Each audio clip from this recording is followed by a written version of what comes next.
underground has the best video clips in town. TP underground has the best video clips around. TP underground has the best video clips in town. TV underground has the best video clips around.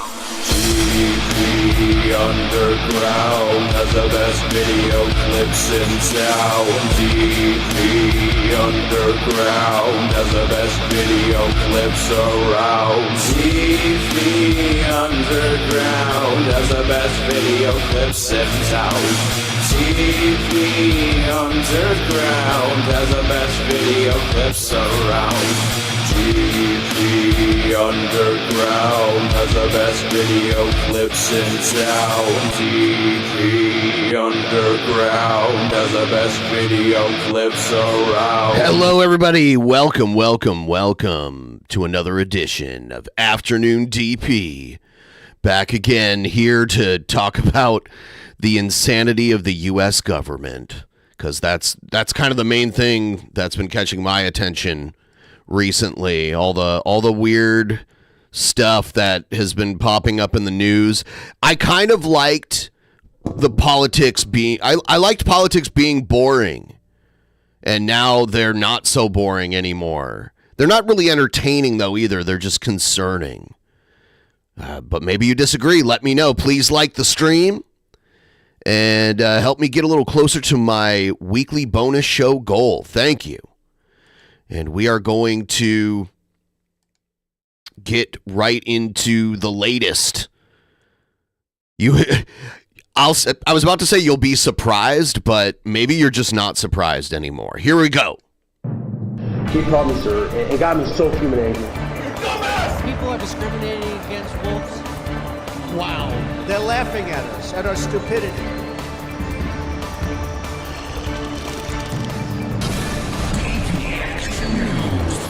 And you better well learn to love it.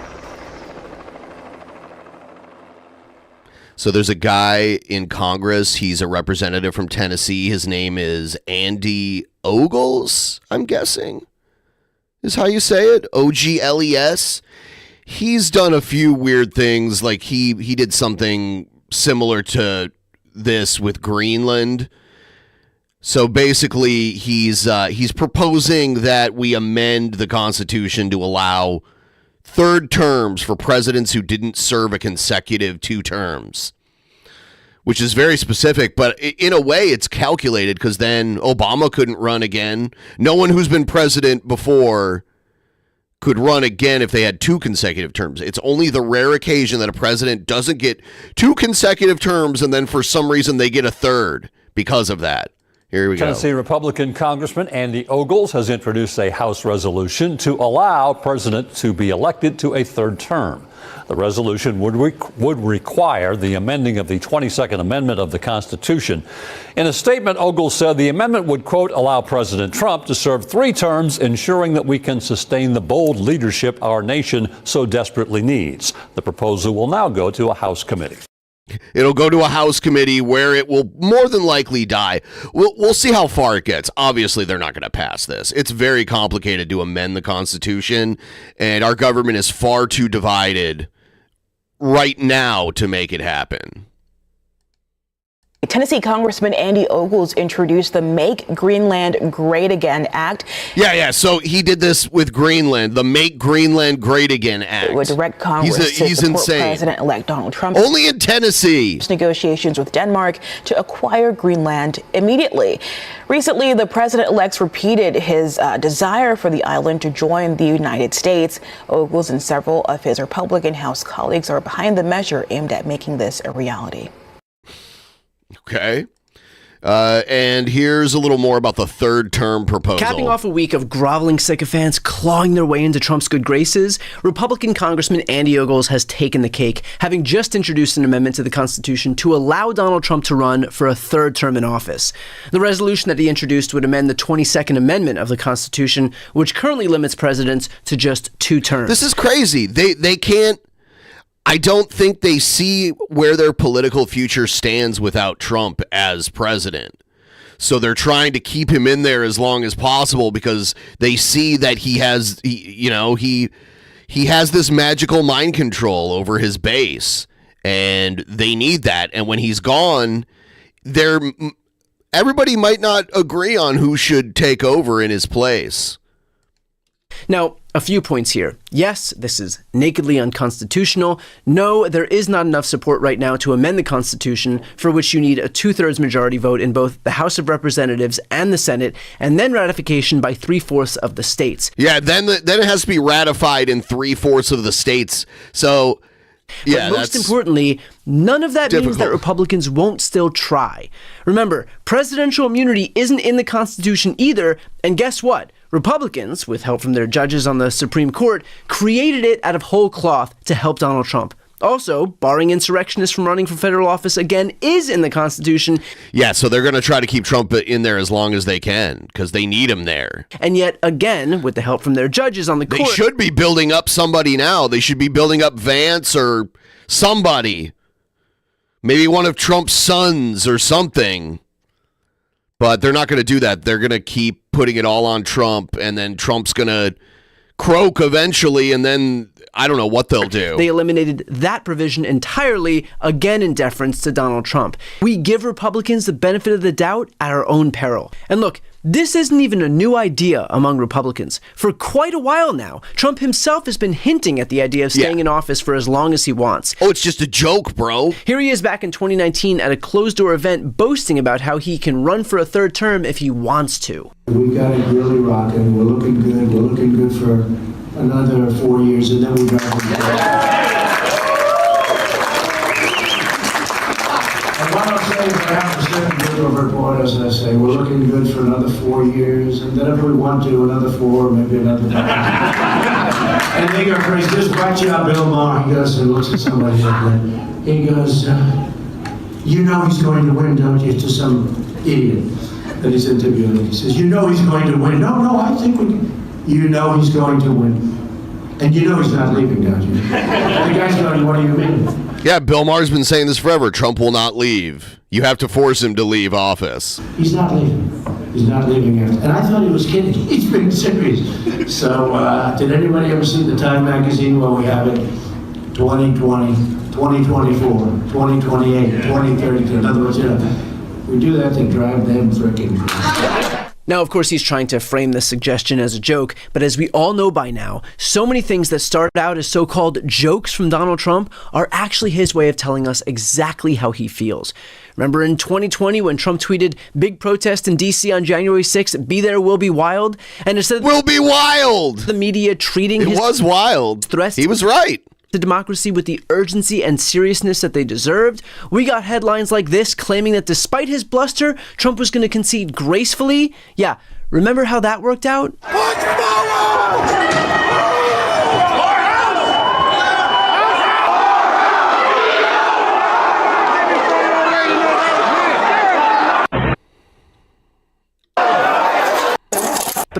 Then very clearly nothing is sacrosanct. Days after the 2000. All right, so there's that. Here's a little bit more on that. President Trump getting straight to work. Oh, no. That's not it. Did I not have it? Let me see.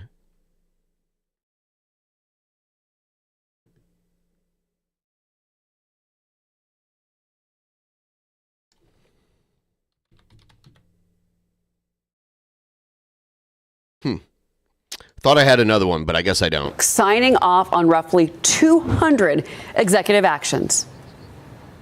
It's very simple. We're going to make our country great. We're going to make our country great again. We're going to make America great again. Let's see what happens.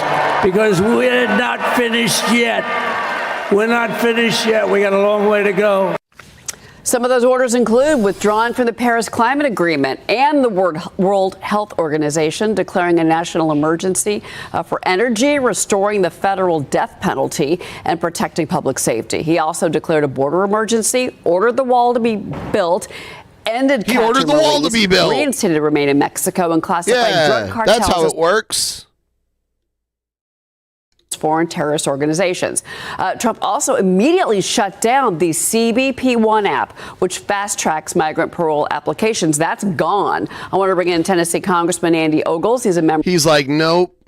Of the House Financial Services and Homeland Security Committees. He's also a member of the House Freedom Caucus. Congressman, good morning. Your reaction in particular to the This is the guy that wants Trump to get a third term. Well, he's trying to make it happen. Swath of action we saw on the border. Well, you know, I had dinner with the president just a few days ago, and he was talking about 100 and 120 executive orders, and man, did he promise and deliver, I mean, hitting 200. But that being said, we all know that this country's been invaded over the last 4 years under the failed policies of Joe Biden, and that was kind of the referendum that was the election that we fix and secure the border, and that's what Donald Trump has done and will do as we get back to a normal immigration policy, fighting crime and getting, you know, quite frankly, we're going to have a large deportation process. Fighting crime unless the crimes are being done in the name of Trump. Or people are here. Then those crimes are okay. Legally, if you want to come here, you got to follow our laws. All right. Well, you know, the other thing is the legal challenges. You know, of course, we're going to talk about this later in the show, but obviously the sanctuary cities going after those violent criminals that are. It's not just the violent ones here in this country illegally that threaten the safety of Americans. But we're already hearing and already seeing lawsuits when it comes to immigration changes under President Trump. Yeah, yes, there's a lawsuit because one of the changes is unconstitutional, and it tries to just ignore a constitutional amendment. This was expected to be clear, but how does the Trump administration fight back against these legal challenges? Well, they don't even go into the details of why it's being challenged because it's so clearly unconstitutional. Today, we're a nation of laws. You know, you expect the liberal left to try to weaponize the courts against the American people. That's what you saw with the Justice Department, that they're going to try to leverage the courts to really be complicit in breaking American law when it comes to immigration. But it's the right thing to do for Donald Trump to hold his ground, to push forward, and start deporting people. And if you're a mayor in one of the woke cities that is enabling illegal immigration. Woke cities. I think part of this problem is being caused by people who don't understand reality anymore. They think there's like giant woke cities. I mean, it's not as widespread as they believe. You should be punished. Your city should be punished. Again, we have rules for a reason. We have laws for a reason, and we've got to follow that. We've got to get. So the train of thought. So the so-called sanctuary cities. The reason why those policies exist in what they call sanctuary cities is because the city leaves it up to federal law enforcement to enforce immigration laws. They don't have their local law enforcement work as they don't enforce the immigration laws there. And the thought process behind that is that they want, even if someone's an illegal immigrant, they want them to call 911 and report a crime or an emergency if they have to, and not deter them in fear of being caught and deported. So they kind of look at the overall utility of allowing someone to not be afraid to call the police or emergency services if they need help, in spite of their illegal status. That's one of the main reasons why they do that. Back to it, and look, America is a safer place today because of Donald Trump. The world is a safer place, but part of that is the rule of law and getting back to normal order. Yeah, well, American Civil Liberties Union. It's not woke. It's just. I mean, the first to sue, and this was moments after the inauguration, literally moments. All right, Congressman. Donald Trump, while we're having dinner here, did I tell you how awesome you are? Now, won't you get a third term, Daddy? Recently introduced a bill. It gives President Trump the congressional authority to acquire Greenland. Tell us more about this.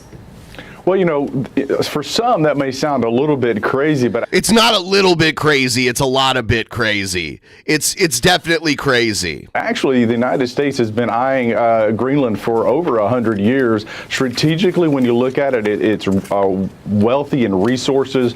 And when you see increased activity with Russia and China in the Arctic Circle and the increased activity with the shipping lanes, it's important for the United States to assert itself and say, look, this is because there's more shipping opportunity. I've gone over this before with the Arctic ice melting, and Russia's beefing up their means of using that as a trade route between Europe and Asia and North America and Asia. So that's why they want it. This is our doorstep. This is our area of operation, and we are, quite frankly, the dominant predator, cop, if you will. Predator? But it's important that we fight We're the back dominant against predator? China and send them back. Is that how you want to define yourself? We're the dominant predator. And we are, quite frankly, the dominant predator. Cop, if you will, but the predator cop. It's important that we fight back against China and send them back. We're the ultimate predator cop, if you will. Our own hemisphere. Okay, so do you think that we're going to enter into negotiations with Denmark over the purchase of Greenland? I mean, I've seen his the minimum eyes valuation so weird at this thing at 1.5 trillion.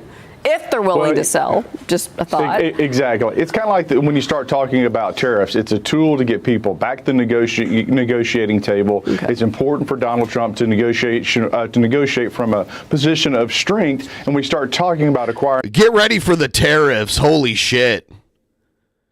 I'm ready. I'm gonna go to the grocery store like tomorrow and take photos of what the prices of things are so I can remember exactly what they were before the tariffs kick in. In Greenland, he's broadcasting to the world that we are back, we're in business, and quite frankly, America is great again. All right, let's talk about business of the God, I want to slap this dude. House, as of course the work really gets underway today. The House Freedom Caucus has floated raising the corporate tax rate in states like New York, New Jersey, and California in exchange for easing the SALT cap deduction for individuals and families. I spoke with House Freedom Caucus Chairman Andy Harris about this yesterday. Watch what he told me.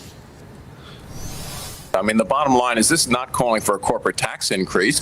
You know, New York and California can eliminate their corporate taxes, and then, of course, a SALT deduction limitation would have no effect. This is to get at those states like New York and California that have high corporate tax rates, and those corporations take advantage of federal tax law to deduct those taxes, so that in effect, the average U.S. taxpayer is subsidizing, you know, New York's and California's some of their craziness. You know, if California wants to have the free health care for illegal citizens, that's fine. Don't expect the U.S. taxpayer to subsidize. But Congressman, you know, blue state Republicans.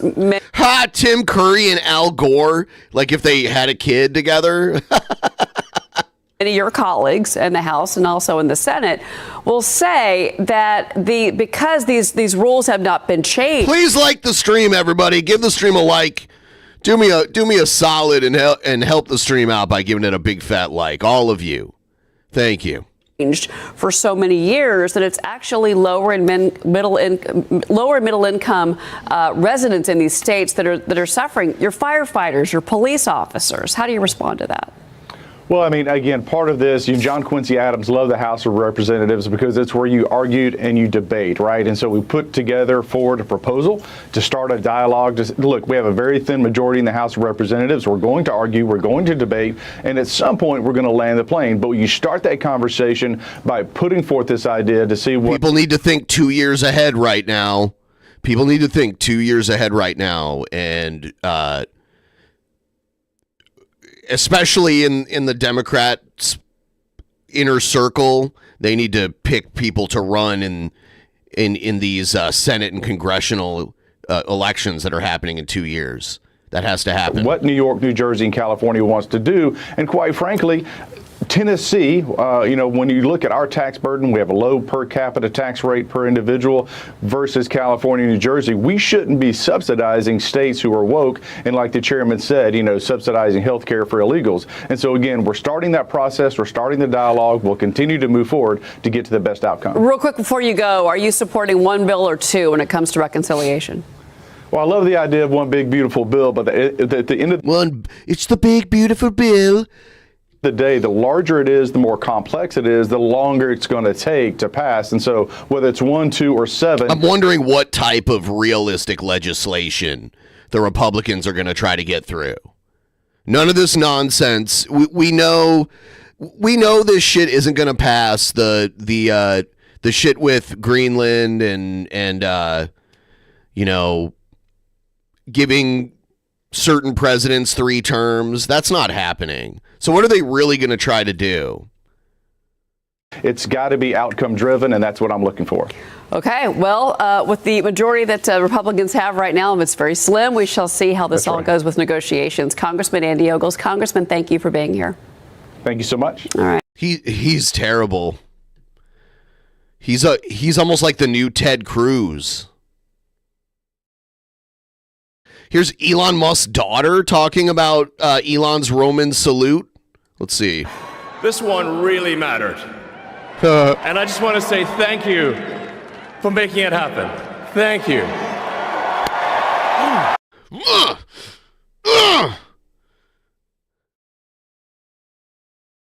See, it cuts off my arm. So if I do it, you can't even see it. You don't know if my hand is closed or not. He really put he put so much like,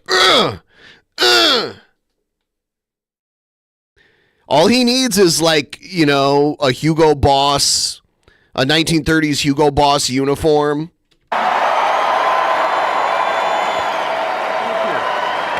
My heart goes out to you. Elon Musk's daughter, Vivian Wilson, is seemingly calling out her father for a gesture he did while speaking to a group of Trump supporters at festivities. What a great screenshot of him. Look at this. It looks like he's about to finger somebody. All right, I'm going to finger you right now.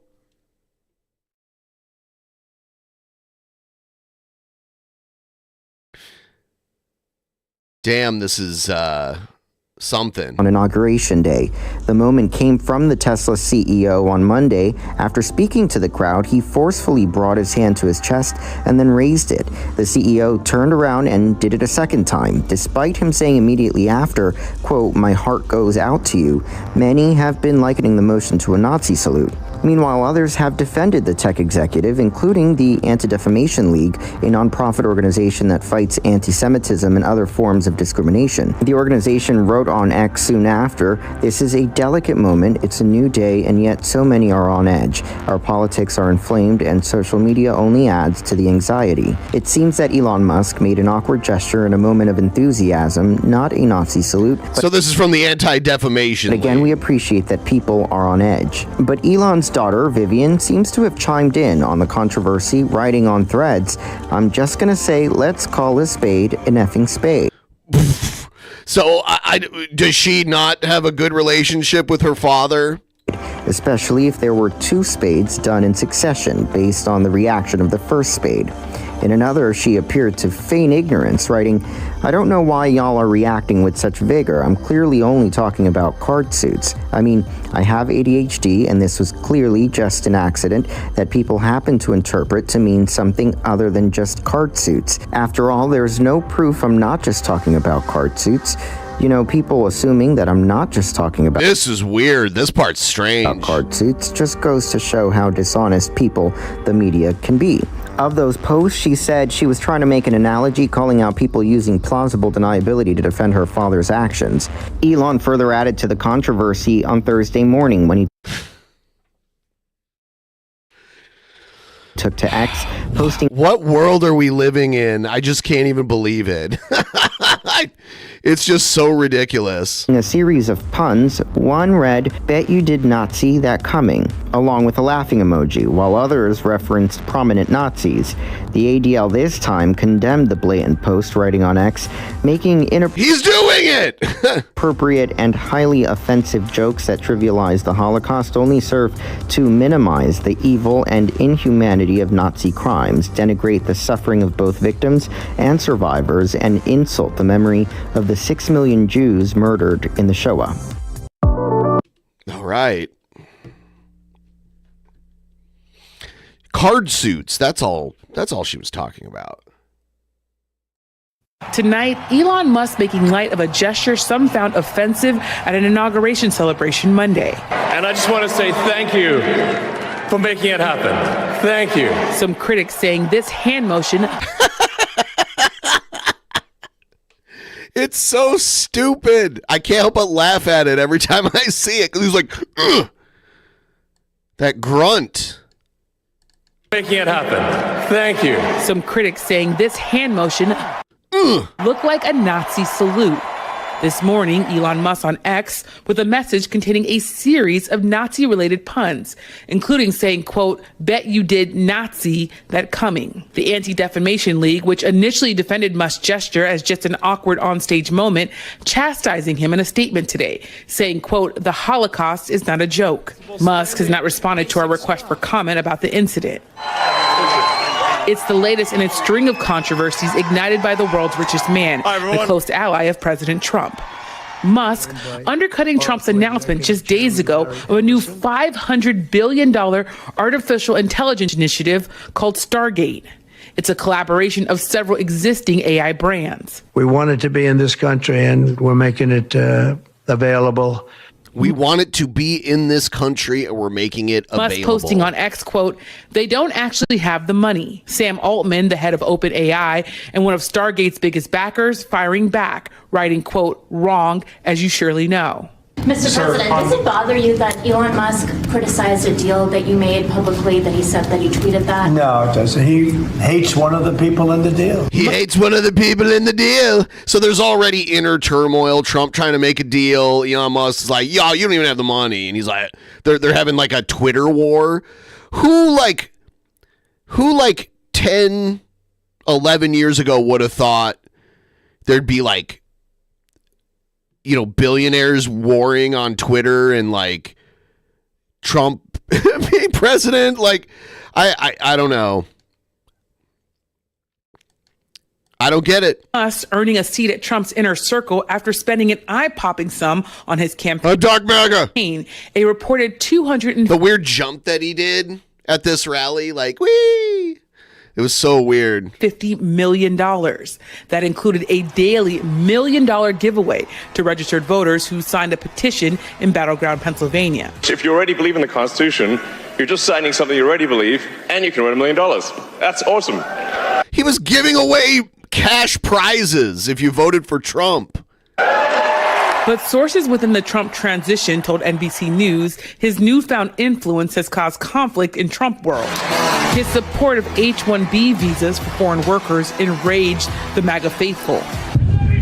And his near constant presence at Mar-a-Lago What are Trump's followers going to do when they find out Elon is an immigrant? Annoyed some Trump. They like rich white immigrants, though, so they're okay with him. Officials, with one saying, quote, he's behaving as if he's a co-president. And no, he's not taking the presidency. Oh, yeah. The two billionaires themselves have had a love-hate relationship, with Elon Musk initially opposing his bid for president in 2016. I feel a bit stronger that probably he's not the right guy. He doesn't seem to have the sort of character that reflects well in the United States. And although... Yeah, so many people said basically that, and now they're kissing the ring. Fucking Kid Rock. What a fucking joker. I see a bunch of that. Like, I see Kennedy in the back making like a... You see Kennedy like, And then Ramaswamy, he wants to be governor of Ohio. Yeah, I don't think that should happen. Though their relations warmed after Trump's first election, they've still had their differences. You know, he said the other day, oh, I've never voted for a Republican. I said, I didn't know that. He told me he voted for me. So he's another artist. But Musk endorsed Trump after the assassination attempt against him in Pennsylvania last summer and has been a staunch supporter ever since. Vivek can't be deported. All right, Yamiche joins us tonight from Vivek has citizenship. Washington. Yamiche, great to have you on Top Story tonight. This is not the first time Elon Musk has been accused of anti-Semitism, right? That's right. Some have criticized Elon Musk, saying that he spread anti-Semitic messages on social media. They also say that under his ownership, X, formerly known as Twitter, has also been more inviting to hate speech. Elon Musk has denied spreading any sort of anti-Semitic messaging. And he also says Twitter, now of course known as X, is a place that's really about free speech, Tom. Is anyone in Trump world, anyone in the administration... Trump world. Hey, I'm going to rename Disney World to Trump World. Zoning Elon Musk because of his jokes about Nazis? It's right near the Gulf of America. Well, this is a key question. We haven't seen anyone in Trump world or close Trump allies break from Elon Musk because of this gesture or because of his statements even today with those Nazi puns. What we have seen is Steve Bannon, who is a longtime ally of President Trump, someone who served in the first Trump administration. He has been criticizing Elon Musk for a different issue, and that is his... I wonder what Elon thinks of the Asian Elon Musk. Elon Ma. On artificial intelligence and Stargate. He also has been saying that Elon Musk isn't moving fast enough to slash government spending, as he heads that government agency that's going to be looking at government efficiency, Tom. Okay, Yamiche, great to see you. We thank you for that report. Thanks for watching. Here's some stuff about, because I guess there's communication pauses between the federal health committees, like the CDC.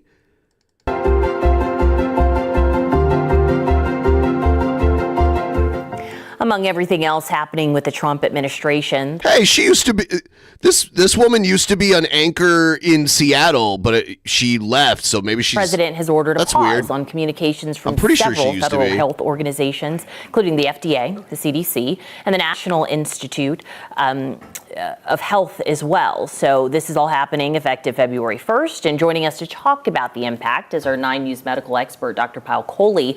You know, a lot of us don't understand the role of these organizations. We know the titles and the names, but what can you tell us about them? Like, how do they really affect our day-to-day lives? I mean, these are our front-facing organizations, Alex. So if you think about the pandemic, obviously the CDC was front and center when it comes to, you know, any kind of public health emergencies, any kind of natural disasters like the wildfires in California.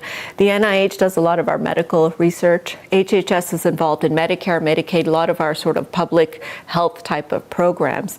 And the FDA, as you know, device approvals, drug approvals, any kind of updates on food recalls or drug recalls or anything like that. So these are the organizations that are, I would say, front and center for the public to know what's happening, what might be imminent threats to their health, and what they might need to sort of do differently. So then I imagine the line of communication certainly needs to be open. So what is President Trump trying to do? How would that affect how we hear directly from these organizations? This is a hard stop. Nothing is getting out of these organizations. Not a social media post, not a public speaking engagement, not a scientific advisory, not an updated guideline. Nothing is getting out to the public without being reviewed by somebody in President Trump's cabinet and sort of being signed off on. Now, the good news is it's only till February 1st.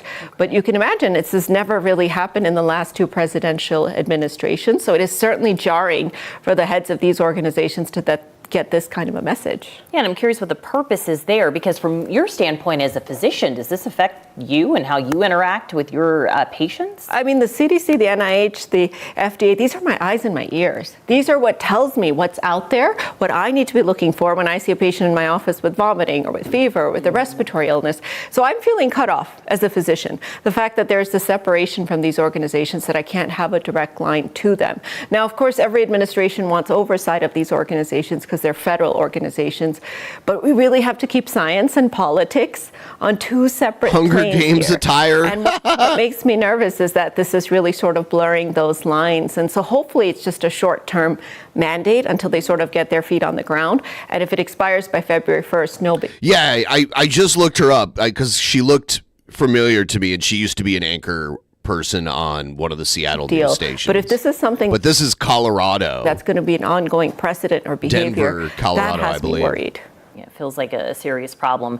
Why are we talking about formaldehyde of all things? Why is this a part of the executive orders? So this was another executive order from President Trump's cabinet that said we're not going to take formaldehyde out of hair straightening products. So this is a chemical that is found to be toxic. It's actually been linked to multiple different types of cancers, and especially for Black women who might use hair relaxers or straightening products, uterine cancer and cervical cancer. So the FDA had actually planned to take it out in April, and then due to red tape, things got delayed, and it was supposed to be taken out of all the hair straightening products now, but the Trump administration has paused that, just like they did back in 2017 when they first came on, which was the last time it was scheduled to be taken out.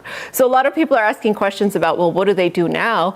Is it safe to have these products with formaldehyde on the market? And the answer is no, it's not. Well, and then what happens with them? I think it's hard not to feel like this is kind of a very direct attack. Obviously, like you said, these are in products that women of color use, but I'm curious what happens with the products that are still on the shelves that have this very dangerous chemical in it. They stay on the shelves, which is why it's up to every woman, color or not, to check any of those products, to talk to her stylist, to talk to the salons, because I really do worry this is going to disproportionately affect women of color who use these products on a regular basis. And there's a lack of education, literacy, and insight into just how dangerous they are. And there's the assumption that if they're sitting on the shelf, they must be okay to use. Someone must have, said that they're okay. But yeah, I don't know anything about this. That's hair straightener not products. The case. They were meant to be pulled, and that's been halted. Mm-hmm. Well, thank you for talking about this, because there was almost over 100 executive orders on the first day, another 20, and something like this one kind of falls by the wayside. People aren't thinking about it. They're not paying attention, and you won't let that happen. So we appreciate you, Dr. Coley. Thank you. I have no idea. I don't know I don't know the details of all of this. Here's some January 6th stuff. The leaders of the Proud Boys and the Oath Keepers were freed following the pardons yesterday. At the time, back in 2021, you urged them to stand back and stand by. Is there now a place for them in the political conversation? Well, we have to say they've been given a pardon. I thought their sentences were ridiculous and excessive. We'll have to see. Today, Tario spoke to Alex Jones and told him, quote, "The people who did this, they need to feel the heat. They need to be put behind bars, and they need to be prosecuted." More now on all this from CNN's Donny O'Sullivan, who was outside the D.C. jail last night when all this went down, and spoke today with some of the pardoned inmates. You're a true patriot. You're a true patriot. I guess I should feel joy. Maybe I'm just shocked. The end of a long road for Rachel Powell, pardoned by President Trump and released Tuesday from a jail here in Washington, D.C. Rachel became known as the Pink Hat Lady when the Pink Hat Lady using a battering ram. Footage emerged of her breaking a window at the Capitol with an ice axe during the January 6 attack. A mom to 8 and a grandmother to 7, I interviewed Rachel before she began what was supposed to be a years-long prison sentence last year. How'd I have time to plan an insurrection when my life is busy like this? On her release on Tuesday, she was met by activists who gave her new clothes, new boots, and a new pink hat. Woo! Glory! Hallelujah! Thank you, Lord! This man came from the Philadelphia jail. He got out at 3 a.m. That doesn't make sense. He's wearing prison shoes and Philadelphia's finest prison gear. Pardoned January 6ers from elsewhere began arriving in Washington, like William Patrick Sarsfield III, who was convicted of a felony offense of obstruction of law enforcement during a civil disorder. Well, I was heard through different apps and different programs and different phone calls from people that we still had brothers and sisters that were still locked up. Brothers and sisters. And being somebody that's been in D.C., that everybody should be released. If it's a pardon for J6ers, it's for all. Look at his hat. Like Biden's gone now. You got out of prison last night?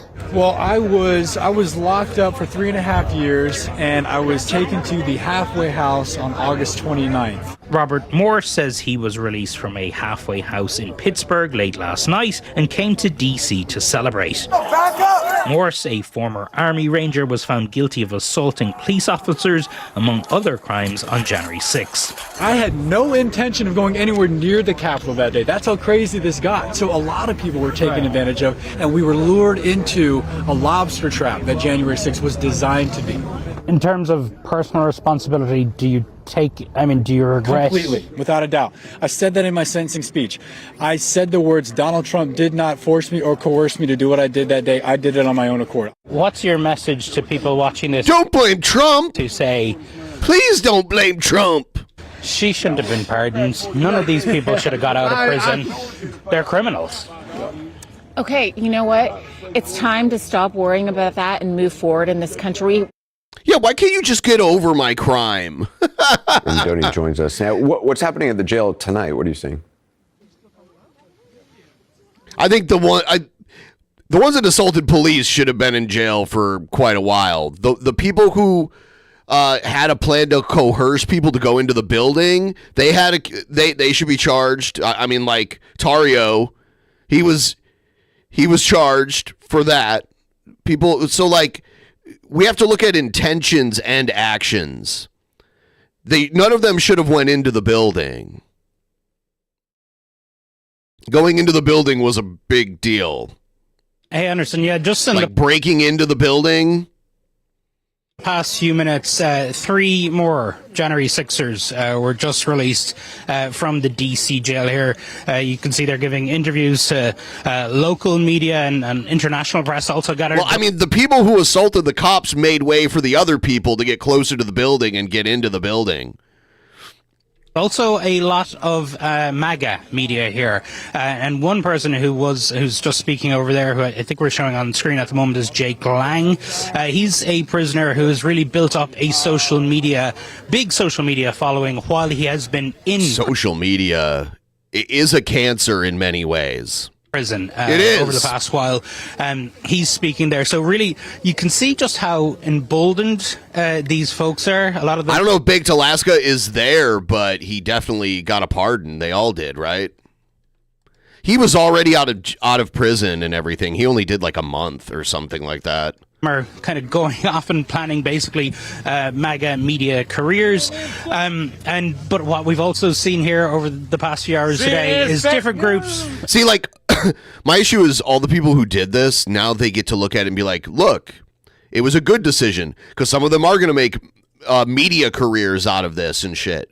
So they're going to look back at the entire situation, being tried and convicted and imprisoned, as a net positive.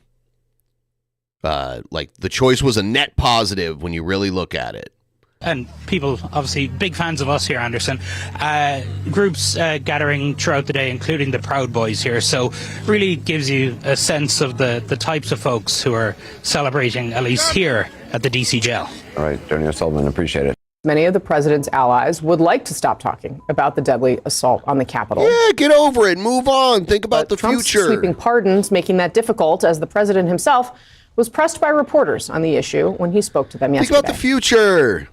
Aren't you sending the message that assaulting officers is okay with these pardons? No, the opposite. I am the friend of police more than any president that's ever been in this office.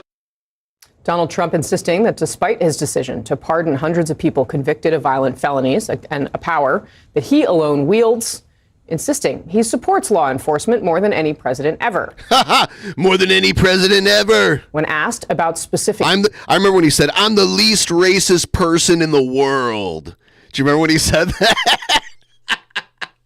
It's like, come on, dude. We know that's not true. Cases, we know that's not true. Metropolitan Police Officer Michael Fanone, who was attacked and injured while defending the Capitol 4 years ago. The president seemed to be unaware of the details of the convictions that he chose to wipe away. Look at my African American over there. You would agree that it's never acceptable to assault a police officer, right? Sure, unless they're doing it for me. Sure, asterisk. And then the fine print below the shore. Then if I can, among those you pardoned, DJ Rodriguez, he drove a... his excuse is, he'd already been in jail long enough. I think he had been in jail long enough. Gun into the neck of a DC police officer who was abducted by the mob that day. He later confessed on video to the FBI and pleaded guilty for his crimes. Why does he deserve a pardon? Well, I don't know. Was it a pardon? Because we're looking at commutes and we're looking at pardons. It was a pardon. He doesn't even know. Okay, well, we'll take a look at everything. Well, oh, yeah, I'll get back to you on that. I won't. I'll get right back to you on that one, sir. Yeah. No, I won't. Was it a pardon? He asks. Yes, one that only. He's like, well, I didn't even know. Well, was that one a pardon? I didn't keep track. There were so many of them. You know, there was like 1,500 of them. It's hard to keep track of which ones were pardons and which ones weren't. Only he has the power to deliver. Joining us now, Stephen Collinson, CNN senior politics reporter, Elliot Williams, CNN legal analyst, a former federal prosecutor, Congressman Jake Auchincloss, Democrat of Maryland, Massachusetts. He said he was going to do this, though. None of us should be surprised. People try to put nuance into it. They're like, oh, well, he'll just pardon the ones that didn't do violence, is what I was hearing a lot. It's like, he said he was just going to pardon all of them. Why do we always try to apply logic to what he does? We know when he says something, he's going to try to do it, even if he joked about it. So he will try to stay. If he's still alive in 4 years, he will try to stay. There will be like a last minute effort to try to stay. I can see it. No, we should not have liberal Jan 6. That's a terrible idea. We can't become the thing we hate, because then we are that thing, and then you have to. We can't do what they do. That's a terrible idea.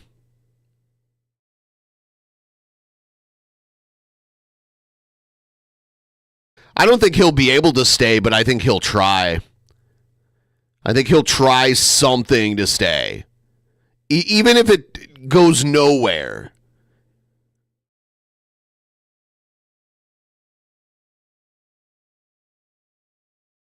Well, okay. If JD, okay. Here's the difficult part. If a Democrat wins that election before he has to leave, I think he'll try to stay even harder. I don't know what they'll do when election season rolls around. Is Trump going to back somebody? Because traditionally, the current president doesn't back a candidate when there's a primary for their party. They back the candidate that wins. But I don't think Trump would do that. I think Trump would pick someone and be like, that's the person you should vote for. Right? Wouldn't he pick the person that like sucks his ass the hardest?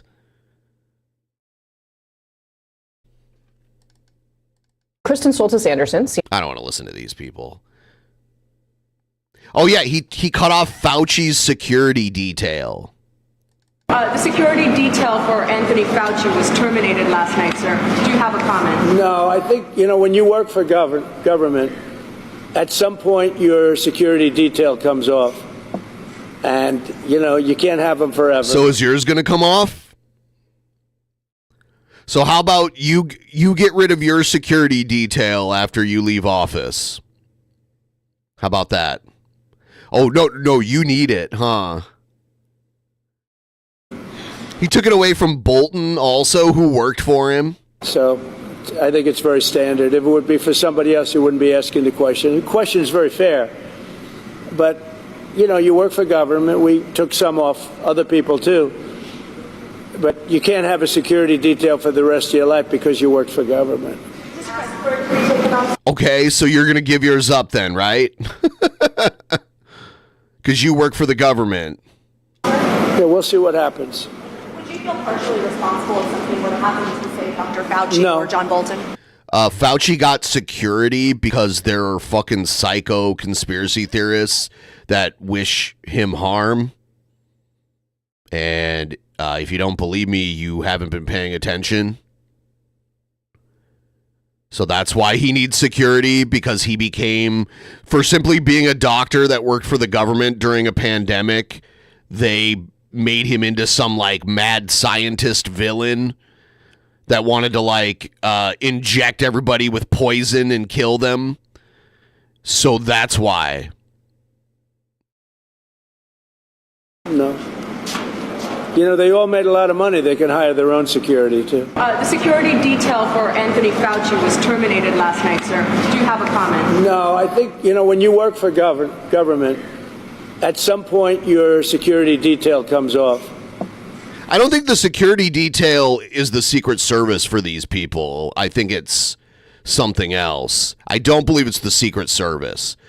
That's limited to the president and the president's succession, like the people in line to be president, like the vice president and then the speaker, and like anyone who's like a major candidate for president. I don't think the Secret Service protects these other people. I think it's something else. And, you know, you can't have them forever.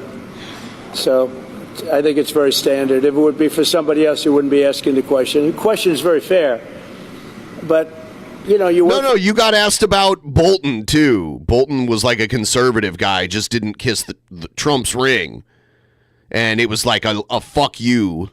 Because Bolton made some serious decisions that affected a lot of people in parts of the world where there was like war going on and shit. Yeah, I don't feel bad for him. I'm just saying, I'm demonstrating that Trump, if you don't kiss Trump's ring, it doesn't matter what side you're on. He's just going to be like, okay, fuck you. So like Bolton is someone who could be like a terrorist target because he worked for the government and made military decisions for the government with the blessing of the government at the time. And he worked for Trump for a while. He just didn't kiss Trump's ass hard enough because he has like pride, I guess. You know? So now Trump's like, okay, well, fuck you. You're not getting protected anymore. The government, we took some off other people too. But you can't have a security detail for the rest of your life because you work for government. Yeah, we'll see what happens. Would you feel partially responsible if something would happen to, say, Dr. Fauci or John Bolton? No. Nope. You know, they all made a lot of money. They can hire their own security too.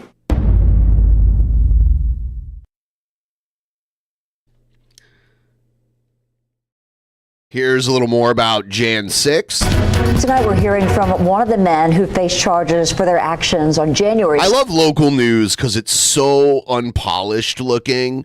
Like you compare that to CNN and even like the national network news. Local news is just, a lot of it's very low budget. 2021. Michael Bolton. He just wanted to sing safely. Michael Bolton.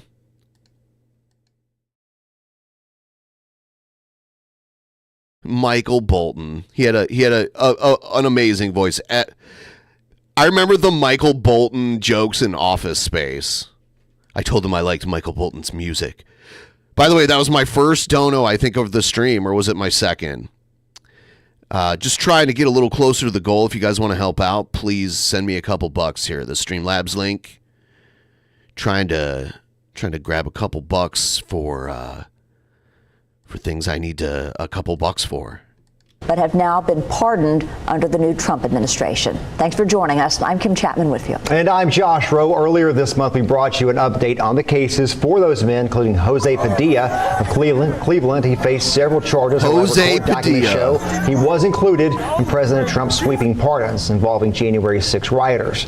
Court documents also showed Chad Hedgecock of Cleveland has been pardoned as well. Additionally, William Beals of Ringgold is expected to be pardoned. He faced 3 years of probation. And tonight, we're hearing from a fourth man from Chattanooga who pleaded guilty to disorderly conduct in a Capitol building. News Channel 9's Maggie Weaver joins us now to tell us about her conversation with that man. Maggie. Josh, Kim, Silas Hamilton tells us that he was inside the Capitol on January 6th, and because of that, he received a sentence of 30. And they're showing this picture to show like, oh, he's a family man. He has 3 kids. days home detention and 24 months of probation from a federal judge. Now, though, he will no longer have to report to his parole officer because of President Trump's pardon. Now we are hearing his side of the story about what happened that day. No, I would not. I would never buy a Trump coin. And I believe it was like a pump and dump, wasn't it? Or like a rug pull. Didn't it drop? In D.C. I don't feel guilty. I don't regret it. I don't.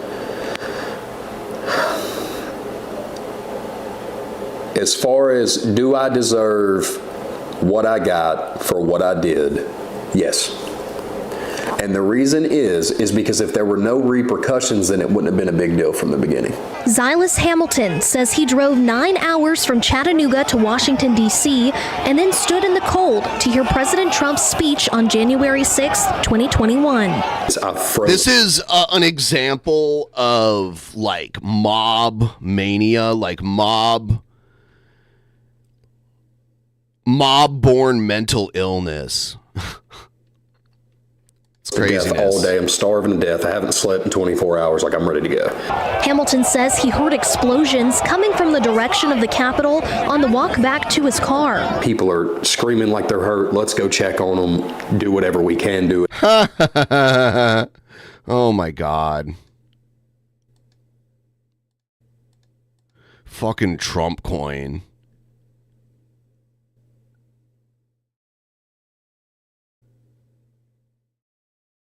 God, I didn't know Trump coin has existed this long.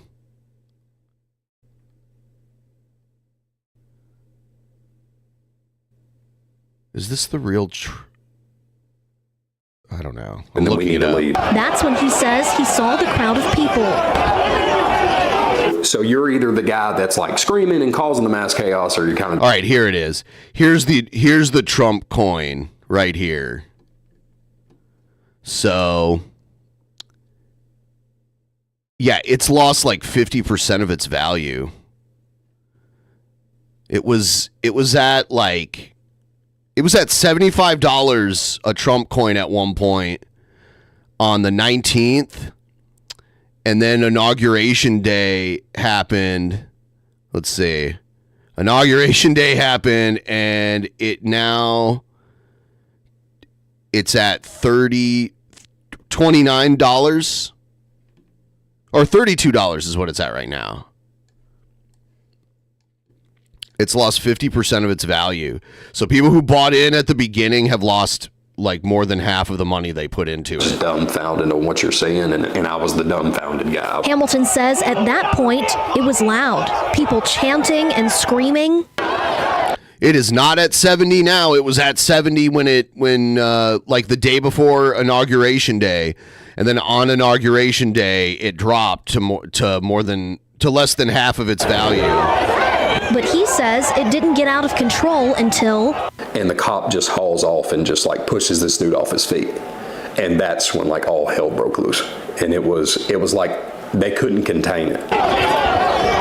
In this video Hamilton took on his phone, you can see tear gas land right in front of his feet. So I took the shirt out, I put it on my face. I poured water over it. Prosecutors say Hamilton's activity on his social media pages during and after the attack ultimately led to his arrest. When a Facebook user asked... yeah, you commit a crime and then you put it online for everyone to see. Hamilton why they used tear gas on him, Hamilton... you know, there's going to be an effort to make things like this appear to be a good thing. And like these people were like heroes.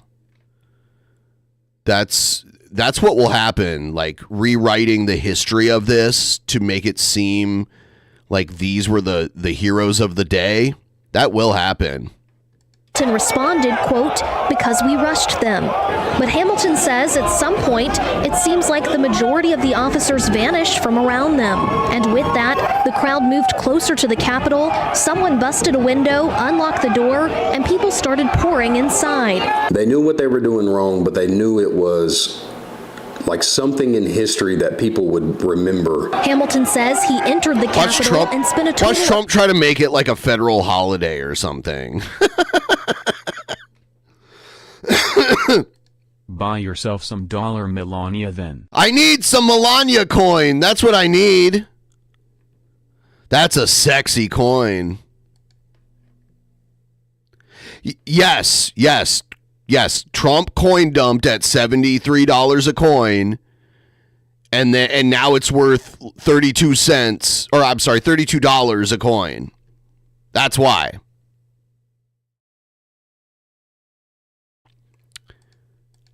14 minutes inside. You can see here in this video. Like, they want history books that children are going to read, generations from now in school, that they tell this story in American history, and it's going to sound like the Boston Tea Party, where like it was just patriotic Americans fighting against tyranny. Seriously, I could see that happening. People walking through the halls and waving flags. I remember standing there. We probably only stood there for 2 or 3 minutes, and then they kind of started ushering. Like, it seemed like an usher. It seemed like an usher. It was. Hamilton says after he was escorted out, he went home. Do I feel like I did something wrong? Yes. But I feel like I did it for the right reason. And no, that's the problem. He's halfway there. He at least admits he did something wrong. A lot of them are like, nope, I didn't do anything wrong. Some of them admitted they did something wrong as part of their plea deal, and are now like, now that it's completely washed away, they're like, fuck it, no, I don't regret anything. Yeah. So he's halfway there, though. It wasn't for the right reasons. Trump did not win the election. You guys need to let go of that. There's no evidence. It went to court. It was investigated. The more people involved in a conspiracy, the less likely it is to keep it a secret. So there'd have to be so many people involved with this conspiracy to like steal the election that there would have been so much evidence and people admitting that they helped orchestrate this fake election. It'd be impossible to like to contain it and keep it a secret. And almost 3 years later, Hamilton was arrested and sat in front of a judge. And he said, the United States of America against Silas Hamilton. And I was like, I think my wife was behind me, and I kind of looked at my wife like, I'm in a lot of trouble. Yes. Yes, the federal government was prosecuting you. And coming up tomorrow on News Channel 9 at 5 and 6, you will hear more from Hamilton about his trial and life now that he's been pardoned. You committed a crime and posted the evidence of it yourself online. I mean, I don't know why. But hey, they were rewarded. They kissed the ring. They kissed the Trump ring. They were soldiers for Trump that day, and he rewarded them. He might even have them at the White House. Like, there's so many people that have never committed a crime in their life, or at least not like a serious one, and they're not invited to the White House. But these guys are getting invited to the White House because they committed a crime for the president. I'm just pointing this out. If I'm saying this incorrectly, let me know. But that's my take on it. Hero, I'm Alana, my money. Oh, thank you. Yolana? Yolana? Your name is Yolana? Is that what that said? Thank you. I appreciate it.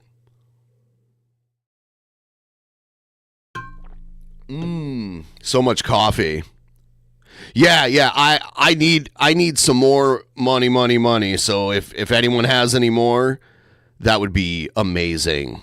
Just use the link pinned in the chat right there. It's better than super chat. I take super chats too, if that's how you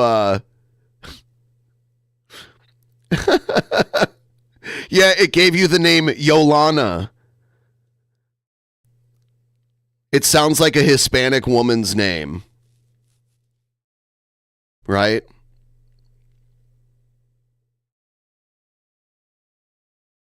I'm Yolana. Oh God. Oh yeah, here's a story about Trump open to having the Jan 6ers at the White House. I don't know. I'm sure that they probably would like to. I did them something important, but what they did is they were protesting. I did them something important, is what he just said. Protesting a crooked election. You know, I mean, people understand that also. He's justifying it right now. And they were treated very badly. Nobody's been treated like that. So I'd be open to it, certainly. I don't know of anything like that, but I think they're going to meet in some of the congressmen. Oh, my God. I gave them the... Is he going to buy them a table full of McDonald's? Life back. Their life was taken away from them unnecessarily and unfairly. I gave them their life back, so I can imagine they probably would like to. There you have it. Here he is talking about L.A. They don't need FEMA. I do want to take you back out to North Carolina. That is where we do have President Trump meeting with the victims there, and he's about to take the podium. Let's pop up the audio and listen in. Volunteers have just come to Western North Carolina and East Tennessee to help. I grew up, this is my backyard. I grew up about 8 miles or so from here. And went to high school right down the road, about a mile down the road. And so this is home to me. But we've got a family today. We've got the West family. I'll get to the part where Trump talks. Changes. So, Mr. We've come to North Carolina with a simple message for all the people of this region who are hit so... Melania looks so out of place. You know, she wasn't really around a lot the last 4 years. Like, I didn't see her as much. And then before the election, she wrote her book. And now she's around magically again, all of a sudden. Hard by hurricane. She is way too, like, fashionable to be in this place. Just look at, like, everyone else. No conspiracies in us elections, you say?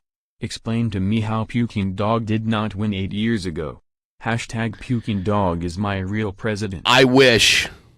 I really do wish. But yeah, just look at Melania compared to anybody else in frame right now, even Trump. She does not fit in there. She's probably like, where the fuck am I? Also, thank you so much. I'm trying to get things moving on the goal today, and also I have a Patreon show later tonight too.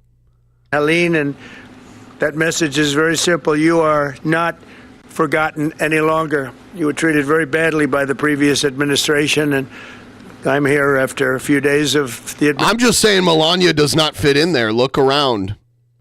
Including Trump. Including Reverend Graham there. She does not fit in. Administration, we're going to... Oh, it's Robot Melania. California, Los Angeles, they got hit hard, as you know. A lot of that could have been prevented, I think, if they had water, which they had plenty of, but they didn't use it. But I'm going to... We don't use the word toque, Canadian.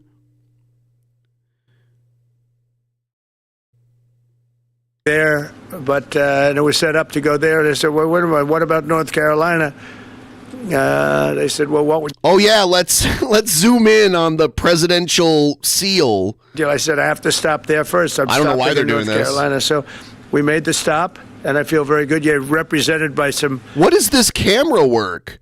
Who's in control of the camera? Great people, great congressmen are with us, and we're going to get involved with them. And Michael Whatley is here, who is the head of the Republican Party. Trump is going to take over Canada soon, and you guys are going to have to be mandated to stop using the word toque.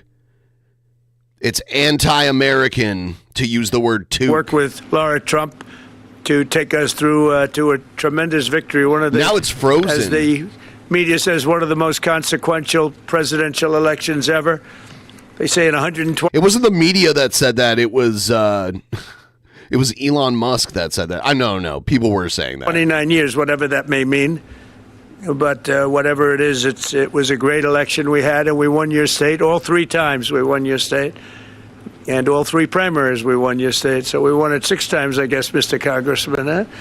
And it's a great place. He does have rather bushy eyebrows. I love how there's people wearing... How many Carhartt coats do I spot? At least 3. Wanted to come here, and before I went anywhere, frankly, in the campaign, I promised that I'd come back to Western North Carolina. I remember when I would leave the city in Ohio, like all the people that lived in like the smaller towns, they all wore Carhartt stuff. It's like the uniform of like tractor riding folk. Carolina to help the people of the state, and today here I am to deliver on that promise, and we have a lot of things in mind, and we're getting the Army Corps of Engineers all set. You need your riverbanks fixed, you need a lot of roads fixed, and we're going to get it done in rapid time. And I've asked Susie Wiles and all of my people to start calling up, get the Corps ready, and they're going to get ready to go. I don't know what it is. I don't know what took so long for the other administration, but remember, I wasn't here for the first 4 months or 3 months, whatever it may be. See, we can only start. Well, for the Patreon today, I'm probably going to put like a coupon code up. So it'll be like a little less than $5 to sign up for 1 month. And I'm doing a Patreon show tonight, and I'm doing another Patreon show a week from today. And I'm going to start doing post shows and that kind of stuff too. So as of essentially 1 or 2. Damn, this place is just leveled. It's terrible. 2 days ago, and we've made a lot of progress over the last couple of days, Michael. I understand we're going to get you the resources you need and the support that you deserve, and we'll be at your side through every step of the rebuilding, and no American is going to be... Why is Melania even there? left Seriously. behind. The people that I just met are so... She has like no emotion on her face too. Great. She's like... And the people that own that house is going to be very beautiful in a little while. And who knows, if Franklin decides, maybe he'll rip it down and build him a new one. But yeah, because, what is it, South Carolina?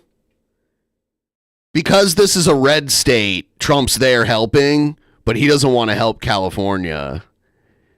This weird, like, selective support based on what color the state was when the votes came in. Oh, it's North Carolina. Okay. Still a red state. Yeah, you know, Ohio used to be that way where, like, you know, maybe one senator would be a Democrat and the other one would be a Republican, and the governor would switch party. You know, like you'd get a Republican governor and then a Democrat governor. It's not like that there anymore. Republicans have taken over completely. And the governor of Ohio now, he isn't a MAGA Republican. He's clapped back at Trump, but Trump doesn't like him and wants him gone. So I wouldn't be surprised if there's a big push for Ramaswamy to take over, to primary the current governor. I don't know if he's going to retire or not. But yeah. Yeah, North Carolina was a swing state. Obama won Ohio twice, and now Ohio is a red state. So you're going to see a shift. You're going to see a strong shift in these states that used to be swing states. Ohio is not in play anymore. It is a red state. Michigan is... You might see Michigan swinging that way too. We'll see. And by the way, I never said Carhartt wasn't quality stuff. I just said it's like fashion, like farmer fashion, I guess is a way of putting it. People got to be farmers, otherwise we're not eating. Oh, DeWine is term limited? See? The woman behind Melania looks like she is trying to devour her soul. Yes. She cast some kind of spell. And she's like, fuck that beautiful woman. Get her out of here. Yeah, Ohio's governor, Mike DeWine, he's term limited out. So the term limit will get rid of Mike DeWine. And now whatever MAGA-tard that Trump wants to put in there, that's how it's going to be. I wouldn't call it redneck fashion. I would call it hick fashion. To me, like, if you're a farmer, like if you live in Ohio, Nebraska, Indiana, like places where they farm a lot, Iowa, and there's not mountains, I would call you a hick. And then if you live like in Appalachia, I would say you're a hillbilly. And if you live in like the Southeast, like the Florida Panhandle and Georgia and Alabama, I'd call you a redneck. That's how I classify those terms. But it's all, I'm not saying I'm the authority on that. It's all just, it's all subjective, you know? Because sometimes you can do that just as easily, but we're going to take care of the people. I want to thank our great First Lady for coming today. She really wanted to be here. She said, no, I want to go. And, you know, she sees what happened, and she felt very badly, and she wanted to go. And we're then going out together to Los Angeles, but she wanted to be in North Carolina. She saw what happened. She has a feeling like I do for North Carolina. So thanks as well to a great gentleman, Franklin Graham. And Franklin Graham. He's Billy Graham's son, I believe. I remember he filmed this commercial in Seattle. He went to like the shit neighborhood in Seattle with all the tents and homeless people. He's like, look at Seattle. You know, it was like, yeah, liberal city is falling apart. Yeah, if you go to the worst part of any city, you can make it look like it's falling apart. Father, Billy Graham, I used to go with my father to Yankee Stadium and places to watch his father preach. And he was some preacher. I do. He's behind you, Trump. He's literally behind you. Where is he? I don't believe Trump went to religious activities before he got into politics. You got good stock. You come from the ultimate genes, I can tell you. But he was really something. And Franklin, though, has done so much, and his father's looking down on him right now. I guarantee for a long time he's been looking down on Franklin, saying, I'm very proud of you, son. He really is, because what Franklin's done with Samaritan's Purse is incredible. They told me just yesterday that Samaritan's Purse has been great, but the FEMA people sort of left you high and dry, but we're going to change that around. We're not happy with FEMA. You come from the good genes. As well as all of the representatives. You have great representatives here. Chuck Edwards, who's here someplace. Where's Chuck? Where's Chuck? Chuck. Tim Moore. Tim, thank you, Tim. Great job, too. Both of you guys. Virginia Fox. World at the moment. Did you ever deep dive or look at one of the 2024 governor candidates, Mark Robinson? It's hilarious, honestly, if you hadn't. Nude Africa. No, I'm not familiar with that name. I'll have to check that out. Thank you, though. Yeah, I'm always looking for new suggestions for things to watch. So if you have some, feel free to let me know. I think you can even post a link in a Streamlabs donation that I can go in and click and pull up a video. A power. She's a power. You might be able to. Don't ever have her as your enemy. It's not good. It's not healthy. Pat Harrigan. Good job, Pat. Addison McDowell. These guys were just here. Just put in. Oh, yeah. Send it in the content section in Discord, and I'll take a look at it. They're doing a fantastic job. Addison, thank you very much. Great. Mark Harris. Thank you, Mark. Thank you, Mark. Brad Knott. Thank you, Brad. Greg Murphy. Okay, now he's just naming names. Testament to the party, the whole Republican. I took Michael Watley from North Carolina because he did the best job and put him in charge of everything, and the job they did together was incredible. Last September, Hurricane Helene became one of the deadliest natural disasters in modern American history. Rainfall rose to far more than 30 inches, which is lethal, unleashing unprecedented devastation throughout western North Carolina and many other states, as you know, but you got hit the hardest. The highest responsibility and deepest obligation of the American government is to protect its people, and that's never truer than in times of emergency like this. Unfortunately, our government failed you. But Trump's whole thing were like California burned because the governor of California doesn't steal water from Washington and Oregon and Canada, and he just lets it empty out into the ocean. I don't know what he's talking about. I don't know if he's talking about like building a giant water pipeline or digging a man-made river or what he's talking about. But he seems to believe that California, the drought parts of California, could be getting tons of water if they would just take the water from my area and pump it down there somehow. And he said it's like a valve. They just need to turn on the valve. It wasn't the Trump government. It was a government run by Biden. What a terrible situation. But our government failed. The people of North Carolina in this horrible crisis. For 2 months, Asheville lacked running water, and even today, some North Carolinians can't take a hot water shower. They can't drink water. They don't know where to get it. It's delivered to them by some, or they just go out and somehow find some. It's been 4 months since the storm made landfill, and still 180 roads remain closed. We need to dig a river to pump a system of rivers to pump water from the Great Lakes to every major city in America. Ruins earlier this month, the Biden administration kicked 2,000 displaced North Carolinians out of their temporary housing into freezing 20-degree weather. I don't know how they did that one, because it was cold, even while your government provided shelter and housing for illegal aliens from all over the world. But under the Trump administration, the days of betrayal and neglect are over.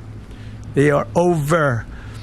As I said in my inaugural address, we restore the integrity, competency, and loyalty of the American government. And I think I said most of it in the inaugural address.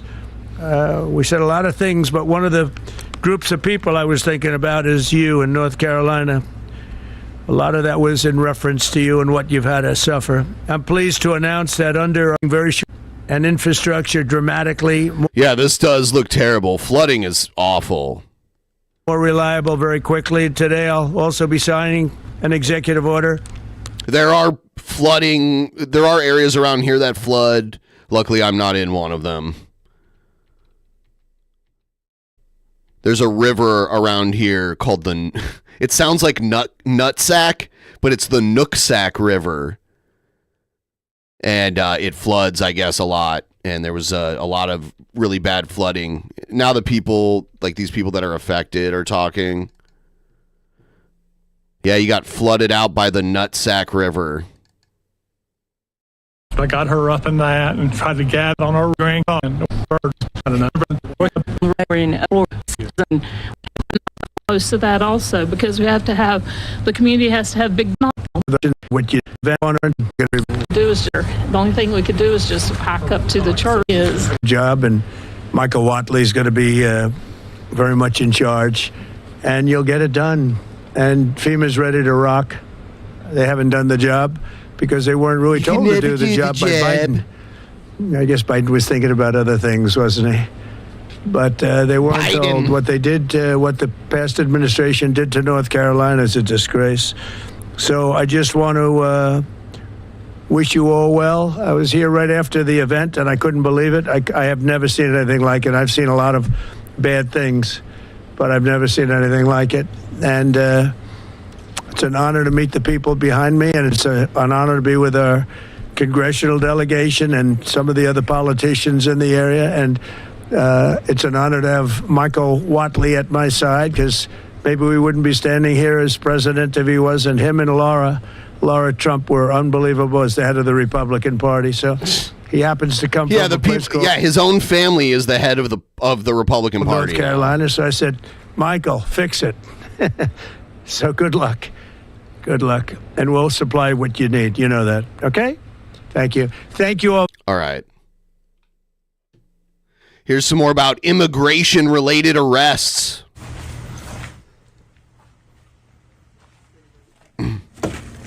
Rounding up those illegals.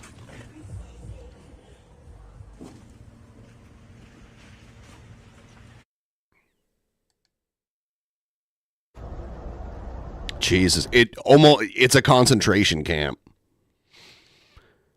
This is a concentration camp. It's crazy.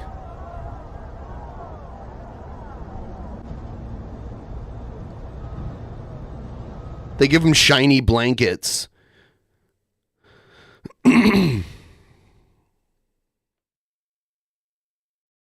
Okay, wow.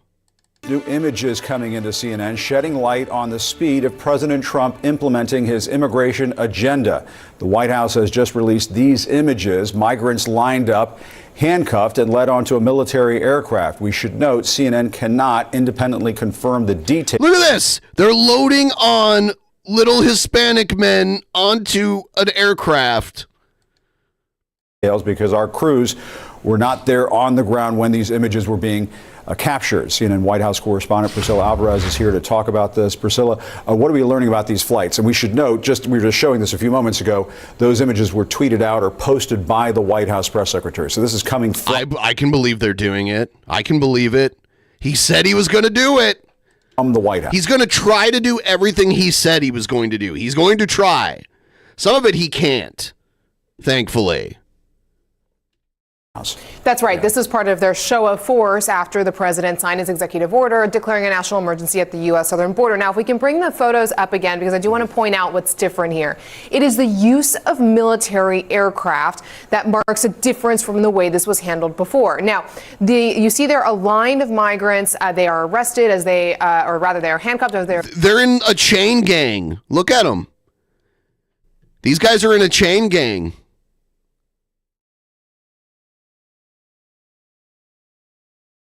They sleep on the metal floor of the giant aircraft. But yeah, I can see that they're shackled and they're all chained to each other. Boarding the plane. That part of this is actually quite typical when it comes to immigration and customs enforcement and the way that they would board one of their deportation flights. But again, what is notable in this image is of that military aircraft. Now, I am getting some details from a Homeland Security official who tells me that it was about 75 to 80 migrants from Guatemala, and they were bound for Guatemala. We are now getting updates from an organization on the ground in Guatemala that is putting out stills of these arrivals. So this story is quickly developing. So we'll see what sort of long-term or even short-term effects this has. In addition to that, we also know they were recent border crossers. So they were in Border Patrol custody and they were in the El Paso sector. Now, the Pentagon Paso sector. Yeah, because El Paso's right on the border with Mexico. There's a city right across the border from El Paso called Juarez, and those two cities at one time where the international border wasn't there, that was one city, and now it's split by an international border. It's very strange. They were sending this military aircraft to El Paso and to San Diego, so we'll see if more of these flights continue. But Jim, just to broaden this out a little bit, the situation at the U.S. southern border is relatively quiet, far more than it was even over the last several months. So about 1,100 to 1,300 people crossing a day versus the 4,000, 6,000 and up that we were seeing in recent years. So this is an effort to really clamp down on the U.S. southern border, even as border crossings where they are right now are lower than they were in recent years. Interesting. All right, Priscilla, stay with me. I want to bring in CNN contributor and New York Times journalist Lulu Garcia Navarro. Lulu, good to see you. Your reaction to seeing these photos from the White House, they say that are military planes deployed for these deportations. And I guess one of the things that we should talk about, shouldn't the White House or the administration be giving some kind of access to independent journalists so we can witness this firsthand as opposed to getting these takeouts from the White House? I mean, I think press access for this is going to be very important. But I think we also need to really try and get context and understand what is happening and what is different than what we are seeing before. Immigration and Customs Enforcement, ICE, came out with a statement that said that they had arrested 538 people yesterday. And that is about double what we have seen previously. So indeed, we are now seeing stepped up enforcement. There has been some allegations that they are going into private places and not using warrants. That is illegal. So again, is that different? What are we seeing that is actually different? And that's going to be the thing that's going to tell us if this is actually effective, who they're targeting, and where are they targeting people. When El Paso and Juarez were the same city, it was known as El Paso del Norte. And the two cities were separated by the Rio Grande after the Treaty of Guadalupe Hidalgo. So historically, El Paso and Juarez were the same city, and then there was a treaty that split them. Pretty sure Detroit was part of Canada at one point. Well, it was part of the area. It was part of New France that later became part of Canada. It's right on the border of Canada. The concerns about this is that they're really going to be targeting people in blue cities and blue states. That is different than what we saw during the first Trump administration, where they were doing raids in North Dakota and red states and rural areas. Yeah, there are families in El Paso that have like family across the border in the other city. Like there's still like familial ties even now in present day between the two cities. Lots of dual citizenship and shit too. Let's see. As a show of them clamping down on the southern border. And even if numbers are low, what Trump officials want is for numbers to be zero. Right. And Lulu, let's play some sound from some migrants who made the journey to the U.S.-Mexico border only to discover it's closed to asylum seekers. Let's listen to that.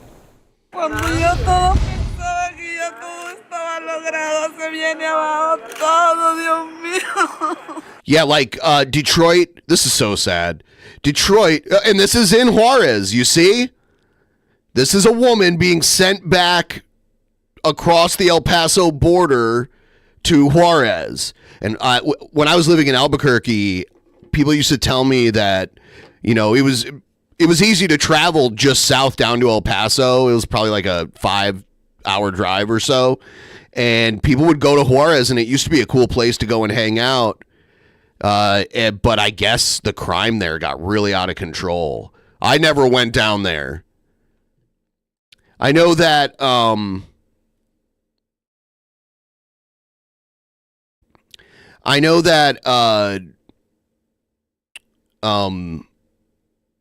what was I going to say? I don't remember. Never mind. I lost my train of thought. Viene y me pregunta qué va a pasar. ¿Qué respuesta le doy yo a mi niño? No tengo ninguna respuesta, porque no sé qué va a pasar con nosotros en la calle. O sea, con este cierre era la única vía que teníamos una manera de llegar legalmente hacia los Estados Unidos. Y ahora ha sido completamente en vano el sacrificio que hemos hecho para salir de nuestros países. Hemos tenido que atravesar miles de países para llegar, ¿entiendes? Eso ha sido un golpe muy duro. Yeah, I mean, Lulu, this is a reminder of the human toll of all this. I mean, that is the central reminder of all of this. There are people who have come to this country, and they did come in the right way. They actually followed the guidance of the previous administration. They waited their turn. They put their information into an app. Many of them have come into this country and were given parole. That is a legal right. This will lower the price of eggs. Yes. Yeah, I've already seen the price. No, the prices. No prices have come down yet. That is given by the government to be able to live and work here while asylum claims are being processed. And so they did everything the right way, they think, and yet still they are being penalized for it because of the change in this administration. And that is an enormous human toll. These are families, these are children. All right, Priscilla, Lulu, thank you both very much. Appreciate it. In the meantime, several cities are now seeing President Trump's expanding immigration crackdown, as Lulu was just discussing. ICE announced more than 500 arrests just yesterday, some of them in Newark, New Jersey. A restaurant owner there says about a dozen agents demanded to see documentation of his employees. A couple of the guys couldn't show their identification.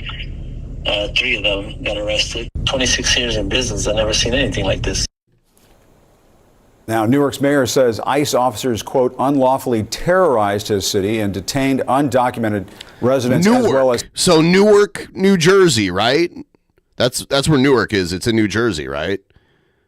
So I heard about Chicago. I'm sure they're coming here.